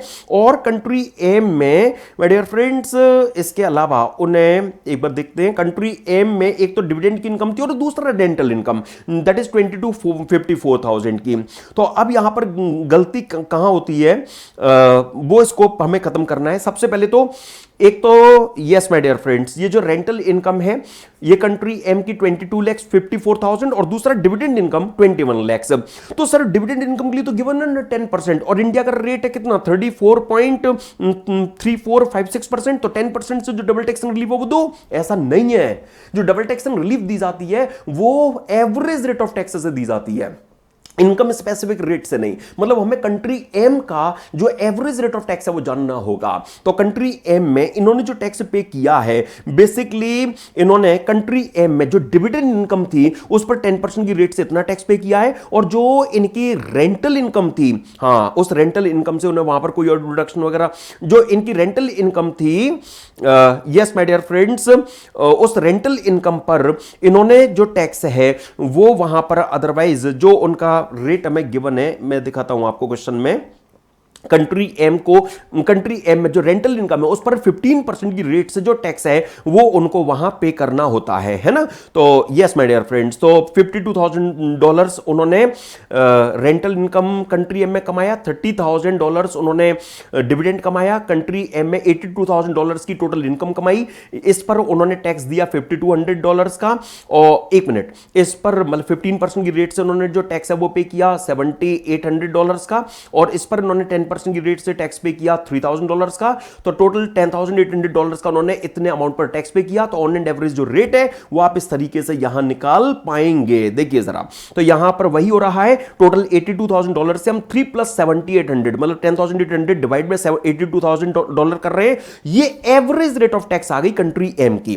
तो अब हम डबली टैक्स्ड इनकम, जो रेंटल इनकम है वो इतनी इंडिया में टैक्स कर रहे हैं, डिविडेंड इनकम इतनी इंडिया में टैक्स कर रहे हैं। तो इस इनकम पर इन एग्रीगेट हम इंडिया का जो रेट है वो ज्यादा है 34%, फॉरेन का जो एवरेज रेट ऑफ टैक्स है वो कम है। तो हम इतने अमाउंट पर उस average rate of tax in foreign country से जो रिबेट है वो अलाउ करेंगे। तो कई बार लॉजिक लगाने से एक गलती हो जाती है कि सर डिविडेंड के लिए तो 10% से बाहर टैक्स पे किया है तो 10% से डबल टैक्स रिलीफ मिलनी चाहिए। नहीं, सेक्शन 91 में जो रिलीफ है वो एवरेज रेट ऑफ टैक्स से दी जाती है, इनकम स्पेसिफिक रेट से नहीं। ओके फ्रेंड्स, आइए मैं ले चलूं अब आपको थोड़ा सा और आगे। आइए फ्रेंड्स, मैं ले आया आपको अब अगले क्वेश्चन में। देखिए बड़ा सिंपल सा क्वेश्चन है ये। A non profit trust engaged in philanthropic activities operates both an educational institution and a hospital. During PY 24-25 the trust recorded annual receipts of 4.5 crores from its educational institution and 4.5 crores from its hospital. The trust seeks to claim exemption separately under section 1023C subclause 3rd AD for the educational institution and section 1023C subclause 3rd A for the hospital on the basis that the receipts for each entity individually do not exceed rupees 5 crores. The threshold is specified for exemption under the respective provision. Can it do so? Examine. The answer is no. अरे आप याद कीजिए, no doubt section 1023C subclause 3rd AD में आप जो university, other educational institution जो not for the purpose of profit होंगी, solely for the education होंगी, उनके रिस्पेक्ट में रिसीट 5 करोड़ से ज्यादा नहीं होगी तो आप एग्जामिशन यहां पर ले पाएंगे। ऐसे ही हॉस्पिटल के लिए। लेकिन section 1023C subclause 3rd AE के नीचे एक एक्सप्लेनेशन लॉ मेकर्स ने क्या ऐड कर रखी है कि इन दोनों की अगर आप एक्टिविटी चला रहे हैं तो इन दोनों की जो रिसीट्स है उनका जो एग्रीगेट है वो भी 5 करोड़ से ज्यादा नहीं होना चाहिए। और यहां है, इसलिए हम क्या कहेंगे, इनका जो क्लेम है वो सही नहीं कहलाएगा, इनको जो एग्जाम्पशन है वो यहां पर नहीं मिल पाएगी। तो वो थर्ड जो in fact explanation 1023C subclause 3rd AE के नीचे जो गिवन है कि जो लिमिट है वो टैक्स पेयर वाइज है न कि एक्टिविटी वाइज। ओके, इसलिए इस केस में सिंस जो फिगर है वो यहां पर 5 करोड़ से ज्यादा हो रही है, इसलिए जो एग्जाम्पशन है वो यहां पर ये नहीं ले पाएंगी। देन आइए अगला क्वेश्चन देखिए। A public charitable trust registered under section 12BB earned a gross income of rupees 29 lakhs। यहां पर एक मिस्टेक है, ये इसको 29 कर लीजिए फ्रेंड्स। क्या यहां पर दिया गया है, during the PY 24 ending 31 March 25 comprising 14 lakhs from properties held by the trust, 6 lakhs as net income from a business incidental to its main objective और ₹9 lakhs from voluntary contribution received from the public. तो my dear friends 21 lakhs में ये 29 lakhs कैसे comprise हो सकता है ना, इसलिए यहां पर ये करेक्शन आपको कराया। तो ये सारी ट्रस्ट के लिए हम कह सकते हैं एक तरह से प्रॉपर्टी से डिराइव्ड और डीम्ड इनकम है 29 lakhs की। Now the trust applied a sum of rupees 12.8 lakhs towards charitable purposes during the year, which includes repayment of loan taken for the construction of orphanage 4.8 lakhs. The entire expenditure incurred on the construction of orphanage was allowed as application of income in PY 2021. Determine the taxable income of the trust for AY 25-26. तो my dear friends, मैं आपको याद दिला दूं कि 1 अप्रैल 21 से ही amendment आई है। क्या कि अगर आपने लोन से अगर कोई एप्लीकेशन अगर किया तो वो आपको एप्लीकेशन बेस्ड अलाउ नहीं होगा। लोन का जब आप रीपेमेंट करोगे तब आपको रीपेमेंट वाले ईयर में जो अलाउंस है वो मिलेगी, एप्लीकेशन बेस्ड एग्जेम्पशन मिलेगी। लेकिन 2021 से पहले तो ऐसा कोई लॉ नहीं था, है ना, ऐसा कोई एक्ट में प्रोविजन नहीं था। ओके, जन्मभूमि प्रेस ट्रस्ट वगैरह की रूलिंग कर्नाटक कोर्ट वगैरह की प्रैक्टिकली एग्जिस्ट करती थी, दैट्स अ डिफरेंट इशू। लेकिन एक्ट में तो ऐसा कोई लॉ नहीं था। तो law makers of finance act 2021 से जो अमेंडमेंट लेकर आए वो क्या अमेंडमेंट लेकर आए कि 1 अप्रैल 21 ऑनवर्ड्स अगर आपने लिए गए लोन से अगर कोई एप्लीकेशन किया तो वो अलाउड नहीं होगा। इन्होंने तो 2021 में लोन से जो एप्लीकेशन है वो किया था, तो उस टाइम पर उन्होंने एप्लीकेशन बेस्ड एग्जाम्पशन ली होगी तो उनको मिल गई होगी, और ये तो कह रहे हैं कि मिल गई है। तो फिर अब उसी अमाउंट की लोन के रीपेमेंट के टाइम पर क्या हम दोबारा आपको एप्लीकेशन बेस्ड एग्जामिनेशन दे देंगे क्या? बिल्कुल नहीं, है ना फ्रेंड्स। तो क्या मतलब निकलता है कि आप इन तीनों फिगर्स को ऐड करोगे, 15% की एडॉक डिडक्शन दोगे, और एप्लीकेशन की जब बात आएगी तो आप इनको कितना एप्लीकेशन अलाउ करेंगे? तो 12.8 माइनस 4.8 दैट इज केवल 8 करोड़ का जो इन एप्लीकेशन बेस्ड एग्जामिनेशन है वो अलाउ किया जाएगा। आप देखिए इन यहां पर यही सारी बातें आपको नजर आएंगी। ये ट्रस्ट की टैक्सेबल इनकम यहां पर कहलाएगी। और आइए ले आया मैं आपको थोड़ा सा और आगे एक छोटे से क्वेश्चन में। Laurus Labs Limited specialises in providing scientific research services to various non resident clients including Meta incorporation. A key aspects of this arrangement is that Meta Incorporation extends a guarantee for 12% of Laurus Labs Limited total loan. तो अब देखिए जहां पर एक company की total borrowing की at least 10% की अगर कोई दूसरी एंटिटी अगर गारंटी दे रही है तो इससे ये जो लॉरस एंड मेटा मतलब दोनों एंटरप्राइजेस हैं ये आपस में एसोसिएट एंटरप्राइजेस के लिए क्वालिफाई कर जाएंगी। लॉरस के द्वारा मेटा को जो अपनी ये सर्विसेज दी जाएंगी ये 92B में इंटरेस्टल ट्रैंजैक्शन का केस कहलाएगा क्योंकि 92B में इंटरेस्टल ट्रैंजैक्शन के लिए प्रोवाइडिंग ऑफ सर्विसेज का केस भी कवर्ड है। Okay, the primary consideration here is whether this financial guarantee constitute an international transaction under the transfer pricing provisions of the IT act. The answer is yes, certainly yes. Okay, then without prejudice to the answer to one above मतलब Laurus और Meta को associate price मानना है। If the transfer pricing provisions are applicable and the assessing officer has made a primary adjustment of rupees 3.1 crore to the transfer price for PY 22-23 through an order dated 1st April 24 which has been accepted by Laurus Lab Limited. What are the statutory compliance requirements under the IT Act 1961? तो मेरे friends याद उठाइए, अगर एओ ने अगर ALP के base पर इतने एडिशन किए और एसएससी ने अगर उनको एक्सेप्ट कर लिया है तो एसएससी की ड्यूटी है कि वो इस एक्सेस मनी को एओ के ऑर्डर की डेट से 90 डेज के अंदर अंदर इंडिया में रिपेट्रिएट कर ले, है ना। नहीं तो सेकेंडरी एडजस्टमेंट मतलब उनके लिए टैक्सेशन पर्पस के लिए इंटरेस्ट इनकम की कंप्यूटेशन पिक्चर में आ जाएगी। फर्दर मोर ही if the transaction is denominated in the Indian rupees and the adjusted amount is not repatriated as on 31st March 25, what would be the tax implication for non-compliance given that the 1-year marginal cost of fund lending rate of SBI as on 1st April 24 is 9.9%। तो friends सबसे पहले तो मैं आपको याद दिला दूं कि एसबीआई का जो भी 1 ईयर की लिए मनी लेंडिंग रेट होगा उसमें आप 3.25% और ऐड करते हो, फिर जो रिजल्टेंट रेट आती है बेसिकली उससे जो इंटरेस्ट इनकम है वो कंप्यूट की जाएगी। यहां 310 लाख एक्सेस मनी हो गया, इस 310 लाख का 12.25% जो भी आएगा उतनी इंटरेस्ट इनकम इस लॉरस लैब्स के लिए यहां कहलाएगी। तो इनके पास एक ऑल्टरनेटिव ये है कि अगर वो इस एक्सेस मनी का 18% टैक्स, 12% सरचार्ज, 4% सेस मतलब 20.944% जो आता है उतना अगर एडिशनल इनकम टैक्स भर दे तो फिर ये इंटरेस्ट इनकम में सेकेंडरी एडजस्टमेंट से बच पाएंगे, राइट ना। यही सारी बातें एग्जैक्टली माय डियर फ्रेंड्स आपको यहां सॉल्यूशन में देखने को मिलेंगी। देखिए तो एक तो इनके लिए जो फ्रेंड्स यहां पर इंटरेस्ट इनकम की कंप्यूटेशन की जहां तक बात हो रही है और ऑल्टरनेटिवली उनके पास में ये जो एडिशनल इनकम टैक्स के पेमेंट का ऑप्शन है वो यहां पर एग्जिस्ट करता है तो फिर उनके लिए जो सेकेंडरी एडजस्टमेंट है वो रिक्वायर्ड नहीं बनेगा। देन आइए अगले क्वेश्चन का रुख करेंगे हम। टीडीएस से रिलेटेड जो क्वेश्चन है वो काइंडली देखिए। अब टीपी के बाद में ट्रांसफर प्राइसिंग के क्वेश्चन के बाद में Vijaya Bank credited 65,50,000 as interest on deposits into a separate account for macro monitoring purposes only using its CBS software. However, no tax was deducted at source on the interest credited even in cases where the interest on certain deposits exceeded rupees 40,000. The assessing officer disallowed 30% of the interest expenditure where interest on time deposits exceeded rupees 40,000 and further levied a penalty under section 271C for non-deduction of TDS. Examine whether the action taken by the AO is justified. The answer is no. अरे आप याद उठाइए, सबसे पहले तो मैं आपको section 194A याद दिलाता हूं। वो interest other than interest on securities की जो बात करता है, हां वो ये कहता है कि अगर पेयर के द्वारा इंटरेस्ट का अमाउंट अगर पे के अकाउंट को छोड़कर किसी अदर अकाउंट में अगर क्रेडिट किया गया तो वो पे के अकाउंट में क्रेडिट मान ली जाएगी, जो टीडीएस का ऑब्लिगेशन है वो आ जाएगा। लेकिन आप याद कीजिए, आपने एक बोर्ड का सर्कुलर भी देख रखा है ना कि जहां पर बैंक ने कोई कंस्ट्रक्टिव क्रेडिट किसी पेई के अकाउंट में दिया नहीं, किसी पेई के प्रति उनका अमाउंट ड्यू हुआ नहीं। उन्होंने केवल मैक्रो मॉनिटरिंग पर्पस के लिए अगर सीबीएस सॉफ्टवेयर यूज करके कि हमारी आज की डेट में इतने डिपॉजिट्स हैं तो कितनी लायबिलिटी पब्लिक के प्रति हमारी बन रही है, वो अगर डेली बेसिस पर, हाफ डेली बेसिस पर या वीकली या फोर्टनाइटली या मंथली बेसिस पर अगर इस तरह से अगर अपनी मैक्रो मॉनिटरिंग पर्पस के लिए अगर इंटरेस्ट की प्रोविजनिंग अगर करती हैं, कैलकुलेशन सीबीएस सॉफ्टवेयर से करती हैं, कोई पेई के अकाउंट में कंस्ट्रक्टिव क्रेडिट नहीं दिया जाता, कोई उनका अमाउंट ड्यू नजर नहीं आता, तो इस टाइम पर टैक्स डिडक्शन का ऑब्लिगेशन बैंक पर अराइज हुआ नहीं कहलाएगा।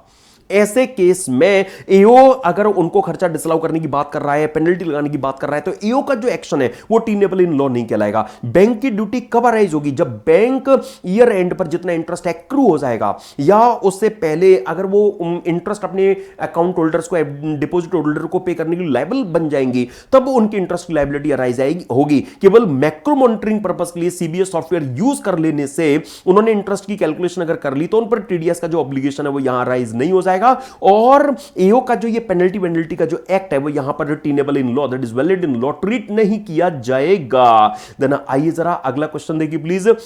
Examine the context of the provisions contained in chapter 17 of the act, that is chapter of TDS, and also work out of the amount of tax to be deducted by the payer of income in the following cases। अब पहला case unique है, देखिए, profit commission of ₹1 lakh paid on 18th July 24 by a reinsurance company to the insurance company after the expiry of the term of insurance and where there was no claim during the treaty। तो अब यहां पर देखो कितने point person है, एक तो है policy holder, yes my dear friend, जिसने पॉलिसी ली है, एक तो है पॉलिसी होल्डर, उन्होंने अपना इंश्योरेंस कराया है किसी कंपनी के पास में, तो एक्चुअली जो इंश्योरेंस कंपनी है, एक तो यहां पर है इंश्योरेंस कंपनी जिसने पॉलिसी इशू की है, ओके, तो उनकी जो इंश्योर्ड पर्सन है उसके साथ में डायरेक्ट कॉन्ट्रैक्चुअल रिलेशनशिप है। अब इस इंश्योरेंस कंपनी ने अपनी रिस्क को अपने आप को सिक्योर करने के लिए आगे री इंश्योरेंस करा दिया,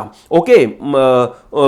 अब आगे है एक री इंश्योरेंस कंपनी, ठीक है, राइट माय डियर फ्रेंड्स। अब री इंश्योरेंस कंपनी का इस इंश्योर्ड पर्सन से, पॉलिसी होल्डर से कोई डायरेक्ट रिलेशन नहीं है, कोई डायरेक्ट कॉन्ट्रैक्चुअल रिलेशन इनका है ही नहीं, ओके, इनको इनसे कोई मतलब है ही नहीं, सिंपली स्पीकिंग, है ना।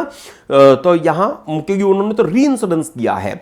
अब देखिए हुआ क्या कि करेंट ईयर में कोई क्लेम नहीं आया, है ना, उस पॉलिसी के तहत कोई क्लेम नहीं आया, तो ये दोनों आपस में क्या कर रही है, प्रॉफिट की शेयरिंग कर रही है एक तरह से। मतलब ये जो री इंश्योरेंस कंपनी है वो इंश्योरेंस कंपनी को एक प्रॉफिट कमीशन के नाम पर जो अमाउंट है वो पे कर रही है, ओके। तो अब क्या ये री इंश्योरेंस कंपनी ने इंश्योरेंस कंपनी को इंश्योरेंस कमीशन पे किया है? नहीं, यहां पर हम ये कह सकते हैं कि सिंस री इंश्योरेंस कंपनी की इंश्योर्ड पर्सन से कोई डायरेक्ट रिलेशनशिप है ही नहीं, उन्हें इंश्योर्ड पर्सन से कोई इंश्योरेंस बिजनेस मिला ही नहीं, ओके। और ये री इंश्योरेंस कंपनी ये इंश्योरेंस कंपनी री इंश्योरेंस कंपनी के लिए कोई एजेंट की तरह काम कर नहीं रही है ना, इसीलिए यहां 194D में टीडीएस का कोई ऑब्लिगेशन यहां पिक्चर में आएगा ही नहीं, ओके। तो ये तो जस्ट एक तरह से हम कह सकते हैं प्रॉफिट शेयरिंग है जो दोनों मिलकर आपस में ये कर रही हैं, ओके। तो यहां इस केस में ये इंश्योरेंस कंपनी री इंश्योरेंस कंपनी की कोई एजेंट की तरह काम नहीं कर रही है, ओके, इसीलिए यहां पर जो टैक्स डिडक्शन का ऑब्लिगेशन है वो पिक्चर में नहीं आएगा।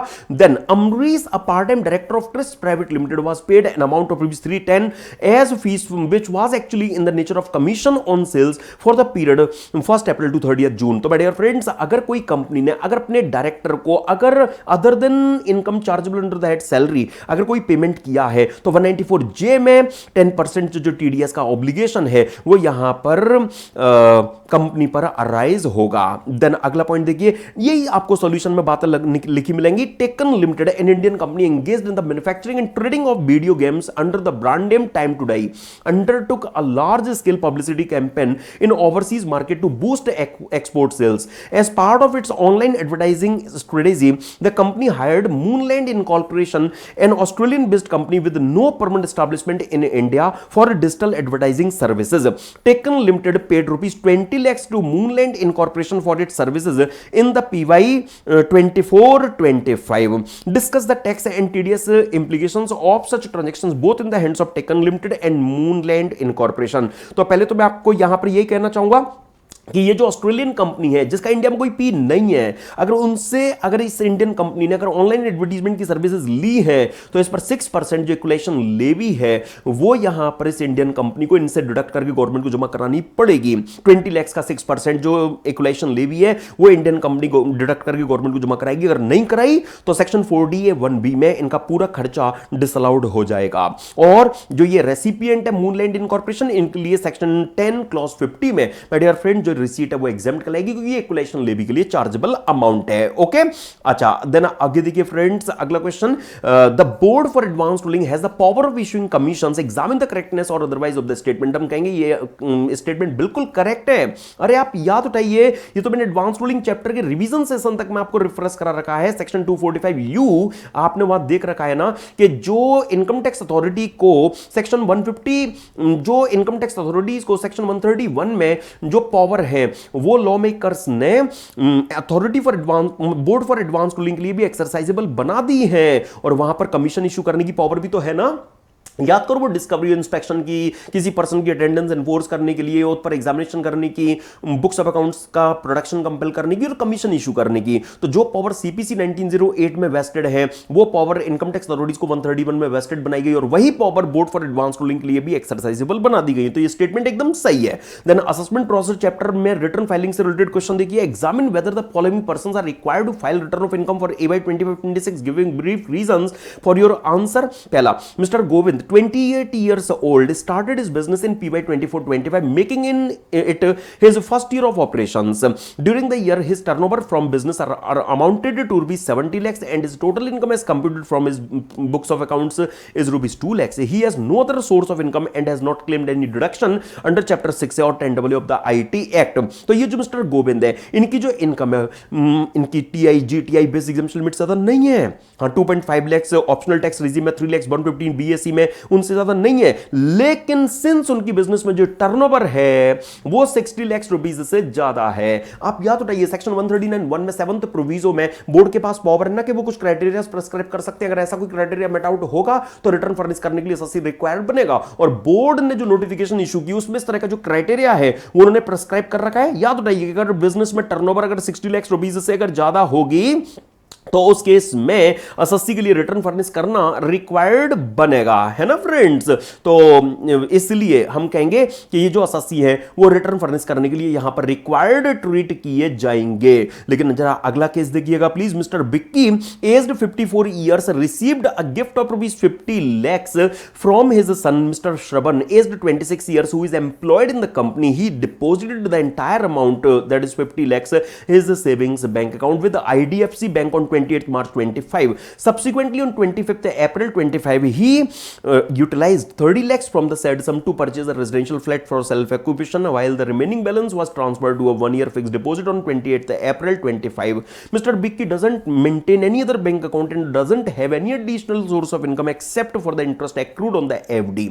तो फ्रेंड्स हम ये कह सकते हैं कि इनकी मतलब मिस्टर बिक्की की प्रीवियस ईयर में 28th March 25 से 31st March 25 तक 3-4 दिन की जो इंटरेस्ट इनकम है वो इस डिपॉजिट पर हुई होगी। जो बेसिक एग्जामिनेशन लिमिट ज्यादा तो देखने को मिलेगी नहीं।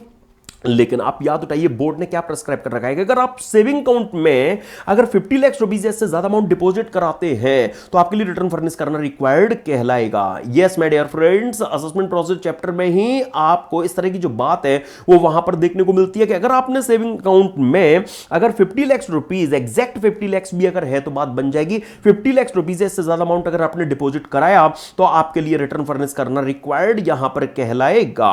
तो विक्की के लिए भी रिटर्न फर्निशिंग यहां रिक्वायर्ड बन जाएगी। तो ना आइए अगले क्वेश्चन का रुख कर ले। Examine the correctness or otherwise of the following propositions in the context of the IT Act 1961। पहला, at the time of hearing of the rectification application the income tax appellate tribunal can reappreciate the evidence produced during the proceedings of the appeal hearing.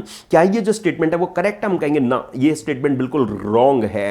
अरे आप याद उठाइए जब rectification, एक minute, यहां इस case में अपील हियरिंग की प्रोसीडिंग्स के दौरान, यस एक मिनट, हां हम कह सकते हैं ये स्टेटमेंट इनका बिल्कुल रॉन्ग है। क्यों? क्योंकि रेक्टिफिकेशन प्रोसीडिंग्स के लिए सेक्शन 254 सबसेक्शन 2 आईटीएटी के लिए क्या रिक्वायर करता है कि अगर केवल मिस्टेक एपरेंट फ्रॉम रिकॉर्ड अगर हो, कोई क्लियर कट मिस्टेक, कोई प्राइमा फेसी मिस्टेक अगर है आपके अर्लियर ऑर्डर में, तो वही इस रेक्टिफिकेशन प्रोसीडिंग्स के दौरान करेक्ट की जा सकती है। मतलब क्या निकल कर आ रहा है इस बात का कि रेक्टिफिकेशन का जो स्कोप है वो बहुत ही ज्यादा लिमिटेड होता है ना फ्रेंड्स। अरे आप याद उठाइए निरंजन एंड कंपनी लिमिटेड का केस, वहां कलकत्ता हाई कोर्ट ने भी तो इसी तरह की बात कही थी, और क्लास में हम इस तरह की सारी बातें माय डियर फ्रेंड्स डिस्कस करते भी अपील्स चैप्टर में। कई सारे जो केस लॉस की जब बात होती है, एक्चुअली जब मैं आईटीटी के लेवल पर जब डिस्कशन करता हूं तो वहां पर फ्रेंड्स एक्सप्लेनेटरी नोट में हम इस तरह की जो बात है वो डिस्कस करते हैं कि जब आईटीटी के यहां पर रेक्टिफिकेशन की प्रोसेसिंग चल रही होती है तो ना वो उस टाइम पर कोई नया एविडेंस एडमिट कर सकते, ना वो रेक्टिफिकेशन प्रोसीडिंग्स के दौरान जो अपील हियरिंग में एविडेंस यूज हो रखा है उसको रीअप्रिशिएट मतलब रीयूज करके नहीं वो तब हमने सही नहीं कहा था, ये हम सही कह रहे हैं। मतलब आप एक तरह से अपने ऑर्डर का रिव्यू कर रहे हैं तो वो यहां पर परमिसिबल आपके लिए नहीं कहलाएगा। तो इस केस में ये रेक्टिफिकेशन प्रोसीडिंग्स के दौरान आपने अपील हियरिंग वाले एविडेंस को रीअप्रिशिएट मतलब रीयूज करके अपना जो ओपिनियन है वो चेंज नहीं कर सकते। ओके, देन अगला point, the high court can not interfere with the factual finding recorded by the lower authorities and the tribunal without any valid reason। हम कहेंगे ये बिल्कुल सही कहा आपने। एक्चुअली आपको पता होना चाहिए हाई कोर्ट में केवल सब्सटेंशियल क्वेश्चन ऑफ लॉ ही जा सकते हैं, broadly speaking question of fact पर ट्रिब्यूनल का जो ऑर्डर है वो फाइनल ऑर्डर कहलाता है। Tribunal final fact finding authority treat की जाती है। तो ट्रिब्यूनल की जो फैक्ट फाइंडिंग प्रोसेस है अगर वो इम्परफेक्ट है, इनकंप्लीट है, बेसलेस है, उन्होंने जो फाइंडिंग्स रिकॉर्ड की हैं अगर वो किसी एविडेंस पर बेस्ड नहीं है या उन्होंने जो उसके रीजंस दिए हैं और उसमें जो कंक्लूजन निकाला है उनका आपस में कोई नेक्सस ही नहीं है या उनके कॉन्ट्ररी है वो कि जो आप रीजन दे रहे हो वो कुछ कह रहा है और आपने जो फाइंडिंग ली है वो कुछ और है, तो ऐसा अगर कोई ब्लंडर अगर ट्रिब्यूनल के पार्ट पर अगर हुआ होगा फैक्ट फाइंडिंग प्रोसेस के एडॉप्शन में तो ही हाई कोर्ट ट्रिब्यूनल की जो फैक्ट फाइंडिंग प्रोसेस है उसमें इंटरफेयर कर पाएगा। आप याद कीजिए एम जनार्दना राव का केस एपेक्स हाई कोर्ट ने, सुप्रीम कोर्ट तक ने यह कहा हाई कोर्ट को कि देखो ट्रिब्यूनल का ऑर्डर क्वेश्चन ऑफ फैक्ट पर फाइनल ऑर्डर होता है, वो फाइनल फैक्ट फाइंडिंग अथॉरिटी है, तो आप विदाउट एनी वैलिड रीजन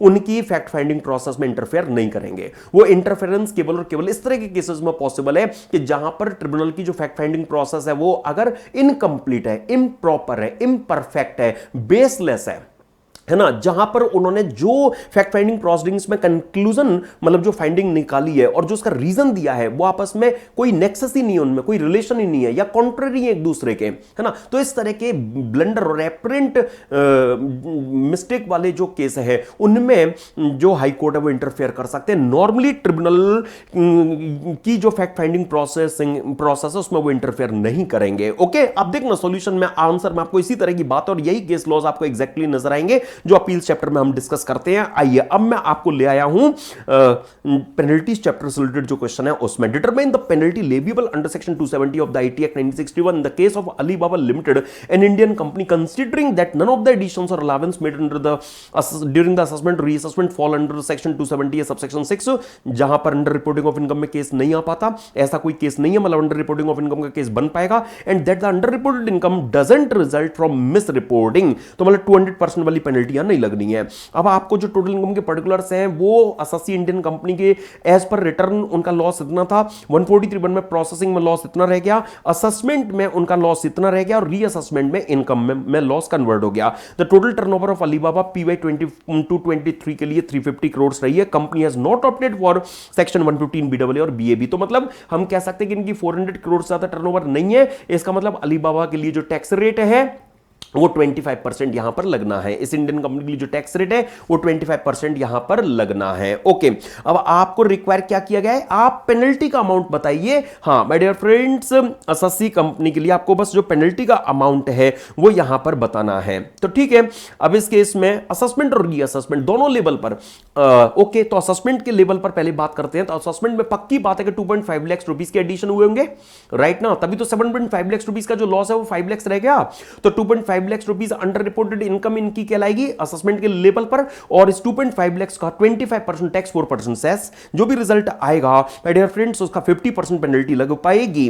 जैसे ही असेसमेंट में क्या हुआ, रीअसेसमेंट में क्या हुआ होगा, 9.5 लाख के एडिशन हुए होंगे, तभी तो 5 लाख की नेगेटिव फिगर 450 की पॉजिटिव फिगर में कन्वर्ट हो गई, है ना। तो इस 950 का 25% टैक्स 4% सेस, और फिर जो रिजल्ट आएगा उसके 50% की जो पेनल्टी है वो यहां पर लग पाएगी। माय डियर फ्रेंड्स, इस तरह के ढेर सारे क्वेश्चंस आपने देख रखे हैं प्रैक्टिस बैच, रेगुलर बैच में, वहां एक्चुअली इसी तरह के काम हम करते हैं। तो असेसमेंट के लेवल पर 250 की अंडर रिपोर्टेड इनकम निकल कर आई थी, टैक्स सेस ये जो अमाउंट आया इसका 50% पेनल्टी, रीअसेसमेंट में 950 का अंडर रिपोर्टेड इनकम आया, टैक्स सेस और इसका 50% पेनल्टी, राइट ना फ्रेंड्स। और टैक्स के लिए 25% का जो रेट है वो आप देख रहे हैं यूज हो रहा है। और आइए अब मैं टैक्स ट्रीटी चैप्टर में जो आप रूल्स ऑफ इंटरप्रिटेशंस देखते हैं फ्रेंड्स, जो एक्चुअली टैक्स ट्रीटी चैप्टर में माय डियर फ्रेंड्स जो कस्टमरी लॉ प्रिंसिपल्स आपको देखने को जो मिलते हैं ना, रूल ऑफ इंटरप्रिटेशन वगैरह, उनसे रिलेटेड आपको जो क्वेश्चन यहां पर इस एमटीपी में दिया गया, explain the following terms in the context of interpretation of tax treaties. तो सबसे पहले प्रिंसिपल ऑफ कंटेम्पोरेनिया एक्सपोसिटियो, अरे खतरनाक बात हो गई है। तो प्रिंसिपल ऑफ कंटेम्पोरेनिया एक्सपोसिटियो बड़ा सिंपल है माय डियर फ्रेंड्स। आप देखते हैं ना इस प्रिंसिपल के तहत बेसिकली ये जो प्रिंसिपल ऑफ कंटेम्पोरेनिया एक्सपोसिटियो है, ये क्या प्रिंसिपल है कि ट्रीटी की किसी टर्म को जब भी इंटरप्रेट करने की बात आएगी, ट्रीटी जब कंक्लूड हुई थी, ट्रीटी जब दोनों कॉन्ट्रैक्टिंग स्टेट्स के बीच में जब कंक्लूड हुई थी, उस टाइम पर उस टर्म का जो भी मीनिंग रहा होगा वही मीनिंग ट्रीटी को जब भी यूज किया जाएगा, या उस टर्म का ट्रीटी एप्लीकेशन के टाइम पर मीनिंग लेने की बात आएगी, ट्रीटी जब कंक्लूड हुई थी उस टाइम पर टर्म का जो मीनिंग था वही लिया जाएगा। हालांकि ये यूनिवर्सली एक्सेप्टेड नहीं है, यूनिवर्सल रूल नहीं है। ओके फ्रेंड्स, तो देखिए ये रहा आपका principle of my dear friends, देखिए ये रहा आपका प्रिंसिपल ऑफ कंटेम्पोरेनिया एक्सपोसिटियो, कि जो ट्रीटी की टर्म है वो नॉर्मली जब ट्रीटी कंक्लूड हुई थी उस टाइम पर उसका जो मीनिंग एग्जिस्ट करता था वही मीनिंग यहां पर लिया जाएगा, ट्रीटी को उस हिसाब से इंटरप्रेट किया जाएगा। लेकिन ये यूनिवर्सल प्रिंसिपल नहीं है, क्योंकि आप याद उठाइए फ्रेंड्स, जब हम एक्सट्रिंसिक एड्स टू इंटरप्रिटेशन की बात करते हैं तो वहां पर आपको एम्बुलेटरी अप्रोच, स्टैटिक अप्रोच देखने को मिलती है ना। तो जो स्टैटिक अप्रोच है, जो प्रिंसिपल ऑफ कंटेम्पोरेनिया एक्सपोसिटियो है, वो एक स्टैटिक अप्रोच है कि ट्रीटी के साइनिंग के टाइम पर, कंक्लूजन के टाइम पर टर्म का जो मीनिंग था वो लिया जाए। ओके, लेकिन ज्यादातर प्लेसेस पर यूज होती है एम्बुलेटरी अप्रोच, कि जब ट्रीटी को जब ट्रीटी के एप्लीकेशन के टाइम पर उस टर्म के मीनिंग को लेने की जरूरत पड़ रही है, तो ट्रीटी को अप्लाई करने के टाइम पर उस टर्म का जो मीनिंग एग्जिस्ट करता है, that should be considered, that is called ambulatory approach. इसलिए वहां पर आपको देखने को मिला कि that is not an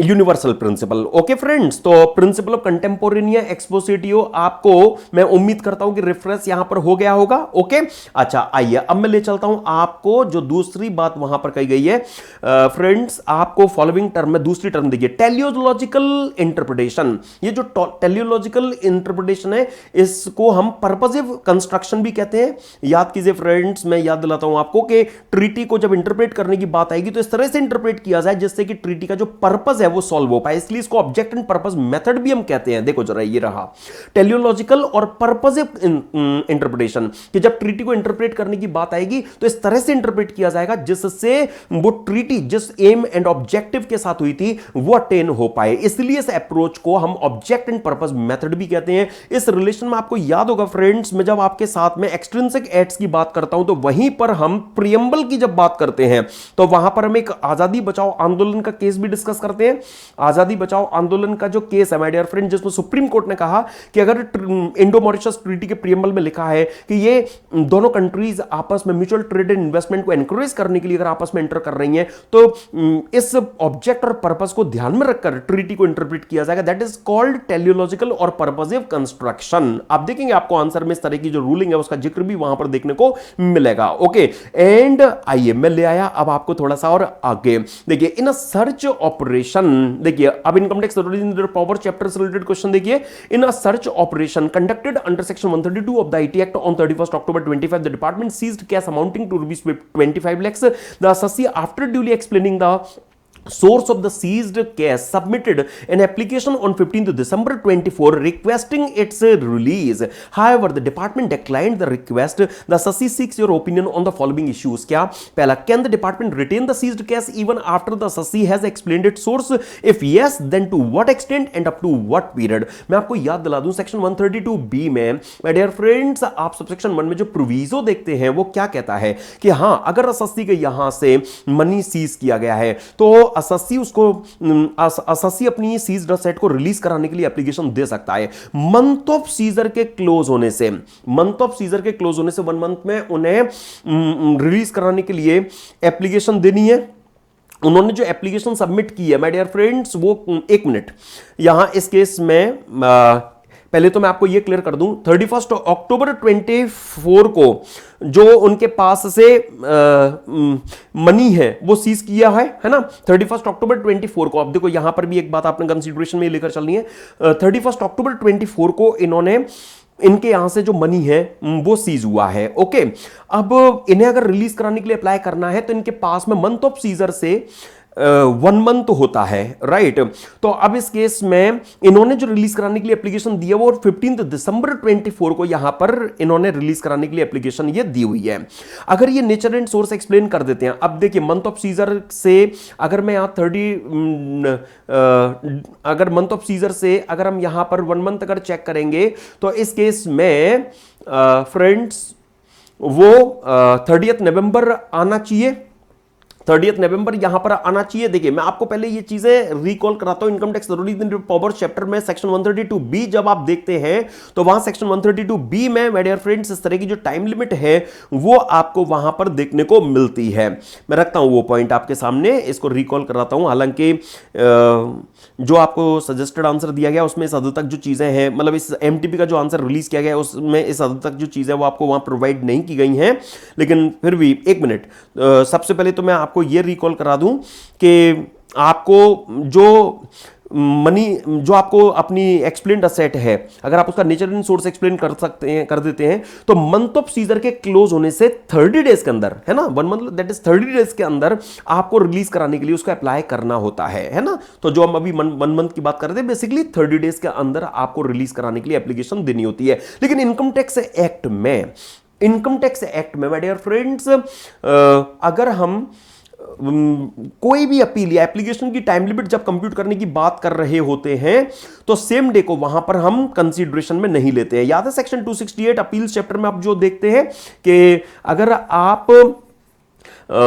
income tax act में कोई भी अपील फाइल करने के लिए या कोई भी एप्लीकेशन फाइल करने के लिए जब टाइम लिमिट कंप्यूट करने की बात होती है तो आप सेम डे को वहां पर कंसीडर नहीं करते हैं। तो पहले तो मैं लॉ आपको याद दिला दूं, जिस मंथ में वो मनी सीज हुआ है उस मंथ के क्लोज होने से, दैट इज 31 अक्टूबर से जो 30 डेज हैं वो बेसिकली यहां पर असस्सी को एप्लीकेशन के लिए यहां पर मिलेंगे। ठीक है जी, तो यहां इस केस में हम 31 अक्टूबर को उसमें काउंटिंग में नहीं लेंगे। 1 नवंबर से 30 डेज मतलब 30 नवंबर 24 वास्तव में टाइम लिमिट बनती है और इन्होंने 15 दिसंबर 24 को जो एप्लीकेशन है वो दी है। तो ये फैक्ट हालांकि मैं आपको बता दूं आंसर में हाईलाइट नहीं किया गया है, लेकिन कॉन्सेप्चुअल क्लैरिटी के लिए मैंने ये बात आपके सामने यहां पर रखी है। ओके, तो वहां तो बस जो फोकस रखा गया है वो केवल और केवल अदरवाइज जो थिंग्स हैं उन पर रखा गया है। लेकिन यहां देखिए जो सेक्शन 132B में जो प्रोविजो की जो हमने अभी बात की कि अगर असस्सी ने application within 30 days from the end of the month in which the assets were seized, assets was seized, जिस मंथ में असस्सी ने असेट सीज की थी, अक्टूबर मंथ में सीज की थी, तो उसके क्लोज होने से 30 डेज के अंदर अगर एप्लीकेशन दे दी है रिलीज कराने के लिए और नेचर एंड सोर्स एओ के सेटिस्फैक्टरली अगर उन्होंने एक्सप्लेन कर दिया तो AO higher authority principal chief commissioner principal commissioner से अप्रूवल ले लेने के बाद में, लेकिन एग्जिस्टिंग लायबिलिटी को रिकवर कर लेने के बाद में जो एक्सेस एक्सप्लेन्ड असेट होगी उसको रिलीज कर सकेंगे और वो 120 डेज के अंदर उनकी ड्यूटी होगी कि वो रिलीज करें, है ना। हाँ, मतलब टाइम लिमिट जो रिलीज के लिए वो मैंडेटरी सेंस में 120 डेज की गिवन है कि सर्च के लास्ट ऑथराइजेशन की क्लोज होने से 120 डेज में उन्हें रिलीज करना है। ठीक है, अच्छा, अब यहां इस केस में एक मिनट, सिंस इस केस में जो एप्लीकेशन है वो application 30 days since application from the end of the month in which search was conducted, उसके 30 डेज के अंदर अंदर यहां पर दी गई है। ये कहना थोड़ा सा गलत होगा यहां, क्योंकि 30 नवंबर यहां पर टाइम लिमिट बन रही है, क्योंकि सर्च जो कंडक्ट हुई थी वो अक्टूबर में जो मनी है वो सीज किया गया है। तो डिपार्टमेंट में written only the amount of existing liability if any balance may have to be released so and so. देखिए ये यहां आप खुद देखिए, यहां पर ये कह रहे हैं कि विद इन 30 डेज जो एप्लीकेशन है वो दे दी गई है। अब आप देखिए ये जो रही आपके सामने चीज कि अगर आप कहते हो सर्च इस डेट पर कंडक्ट हुई है, अक्टूबर मंथ में कंडक्ट हुई है, अब अक्टूबर मंथ में कंडक्ट हुई है, मंथ ऑफ सर्च कह लो, मंथ ऑफ सीजर कह लो, वो अक्टूबर है, और उसके क्लोज होने से मुझे 30 डेज अगर लेने हैं, मैं सेम डे को अगर एक्सक्लूड कर भी दूं तभी भी तो टाइम लिमिट यहां 30 नवंबर बन रही है। कहां एप्लीकेशन विद इन 30 डेज दी गई है, उसके बियॉन्ड दी गई है। आप देखिए, है ना।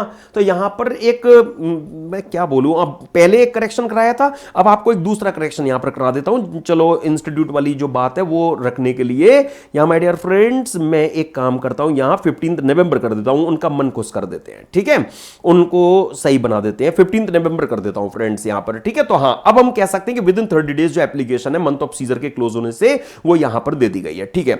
तो अब इस केस में असेसिंग ऑफिसर की ये ड्यूटी बनती है क्या कि assessee application within 30 days दे दी है, नेचर एंड सोर्स उनके सेटिस्फैक्टरली एक्सप्लेन कर दिया है, तो वो एग्जिस्टिंग लायबिलिटी तक जो अमाउंट है वो रिटेन करें, है ना। ओके, एग्जिस्टिंग लायबिलिटी के अमाउंट को पहले रिकवर कर ले अगर कोई है तो, और उसके एक्सेस जो भी है वो सर्च के लास्ट ऑथराइजेशन के एग्जीक्यूशन के 120 डेज के बाद में हायर अथॉरिटी की अप्रूवल लेकर असेसी को रिलीज करे, ठीक है फ्रेंड्स। एताबेन आर साहब के केस में गुजरात हाईकोर्ट ने भी ये बात कही कि अगर एओ के पास में कोई वैलिड रीजन नहीं होगा तो उन्हें एक्सेस एक्सप्लेन्ड असेट को रिटेन करने का राइट नहीं होगा।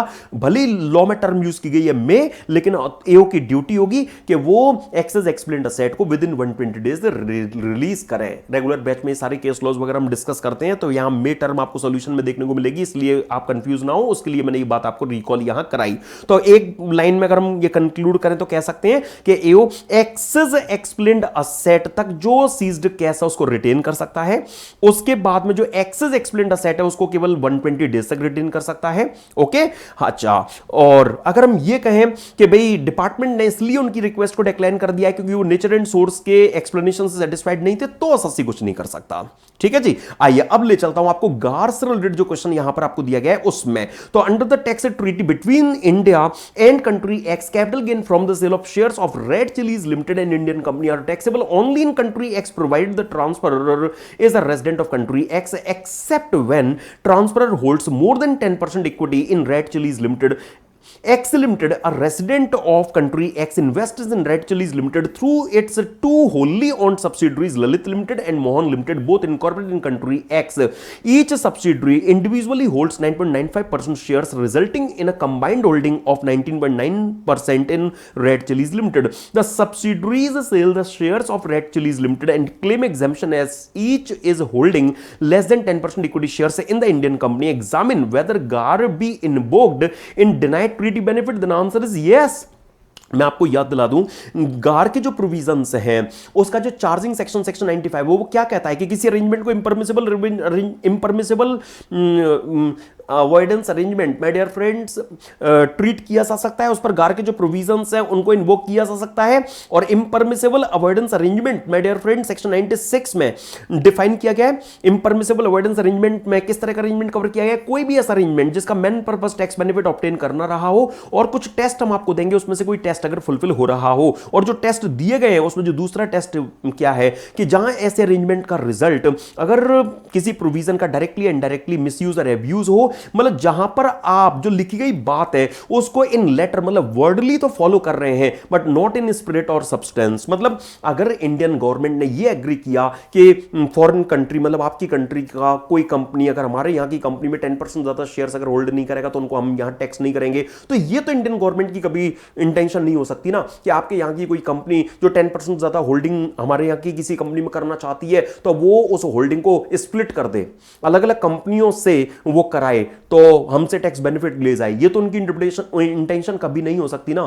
तो यहां पर जो फॉरेन कंपनी ने जो दो सब्सिडरी बनाई हैं उनका कोई कॉमर्शियल सब्सटेंस नहीं है। हाँ माय डियर फ्रेंड्स, जो यहां पर इस केस में country x based x limited ने जो ये Lalit limited and Mohan limited जो दो सब्सिडरी बनाई हैं, इनका कोई सब्सटेंशियल कॉमर्शियल यहां पर कोई भी कॉमर्शियल सब्सटेंस नहीं है। ओके, उनमें कोई एक्टिविटी हमें और नजर आ नहीं रही है।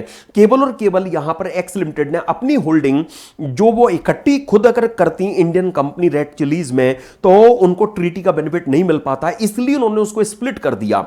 ओके, दो कंपनियां फॉर्म करके उनको अपनी सब्सी बना के उनके थ्रू उन्होंने जो इन्वेस्टमेंट है वो इंडियन कंपनी में दिखाया। तो यहां पर इन दो सब्सिडरीज का कोई सब्सटेंशियल कॉमर्शियल यहां पर कोई यहां हम कह सकते हैं कोई कॉमर्शियल सब्सटेंस नहीं है।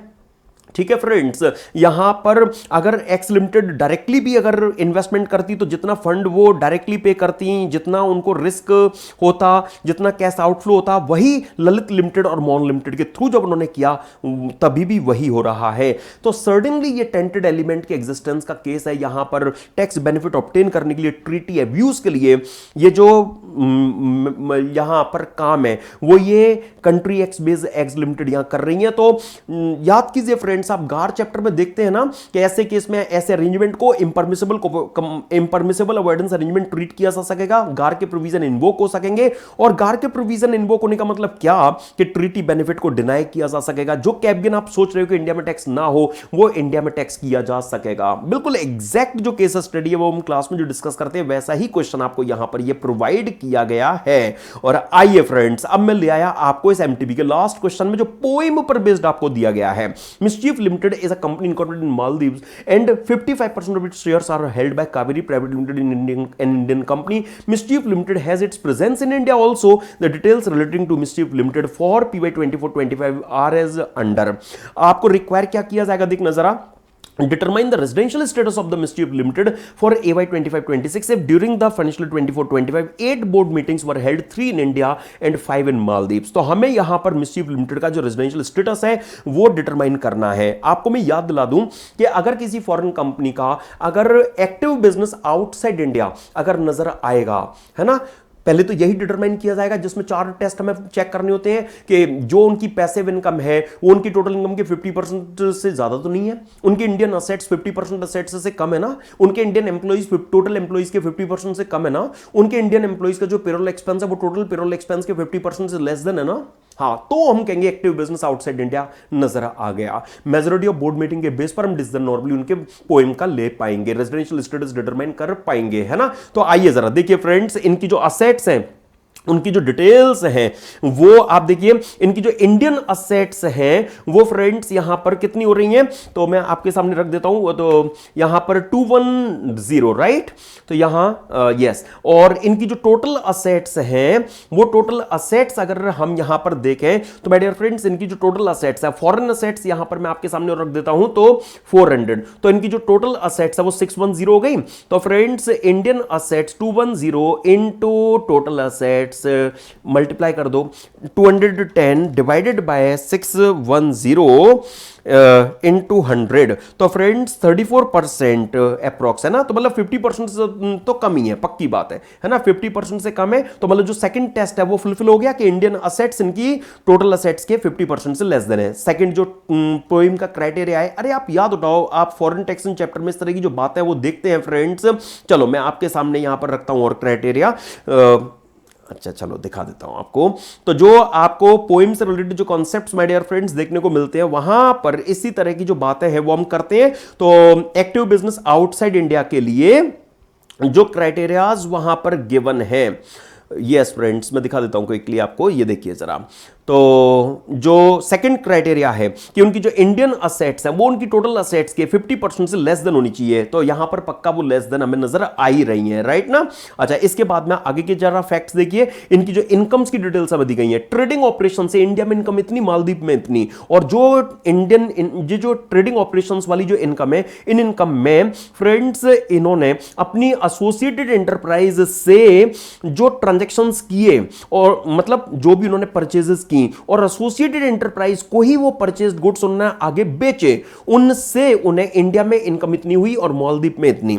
ओके, हाँ, तो माय डियर फ्रेंड्स याद उठाओ, पैसिव इनकम में आप एक तो इस तरह का केस लेते हैं राइट ना, कि जहां पर purchase as well as sale दोनों ही ट्रांजैक्शन विद इन ग्रुप हुए हों। ओके, और दूसरा वो इंटरेस्ट, डिविडेंड, रेंट, रॉयल्टी वाला।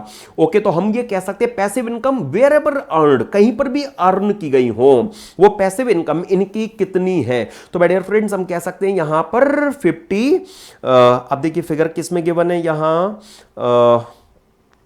एक्चुअली कुछ भी प्रोवाइड, आई होप, हाँ, करोड्स में दिया गया है अमाउंट जो भी हमें प्रोवाइड किया जा रहा है। ओके, करोड्स में ही दिया गया है, ठीक है। तो हम कह सकते हैं 50 करोड़ इनकी टोटल पैसिव इनकम हो गई, ये इनकी टोटल पैसिव इनकम है। और टोटल इनकम कितनी है, तो इनकी ट्रेडिंग ऑपरेशन से 75 करोड़ और इनकी इंटरेस्ट डिविडेंड से my dear friends 35 crore, right ना। तो हम कह सकते हैं कि इनकी जो पैसिव इनकम है 50 करोड़ की, इनकी जो टोटल इनकम है 75, 90, 110 टोटल है ना।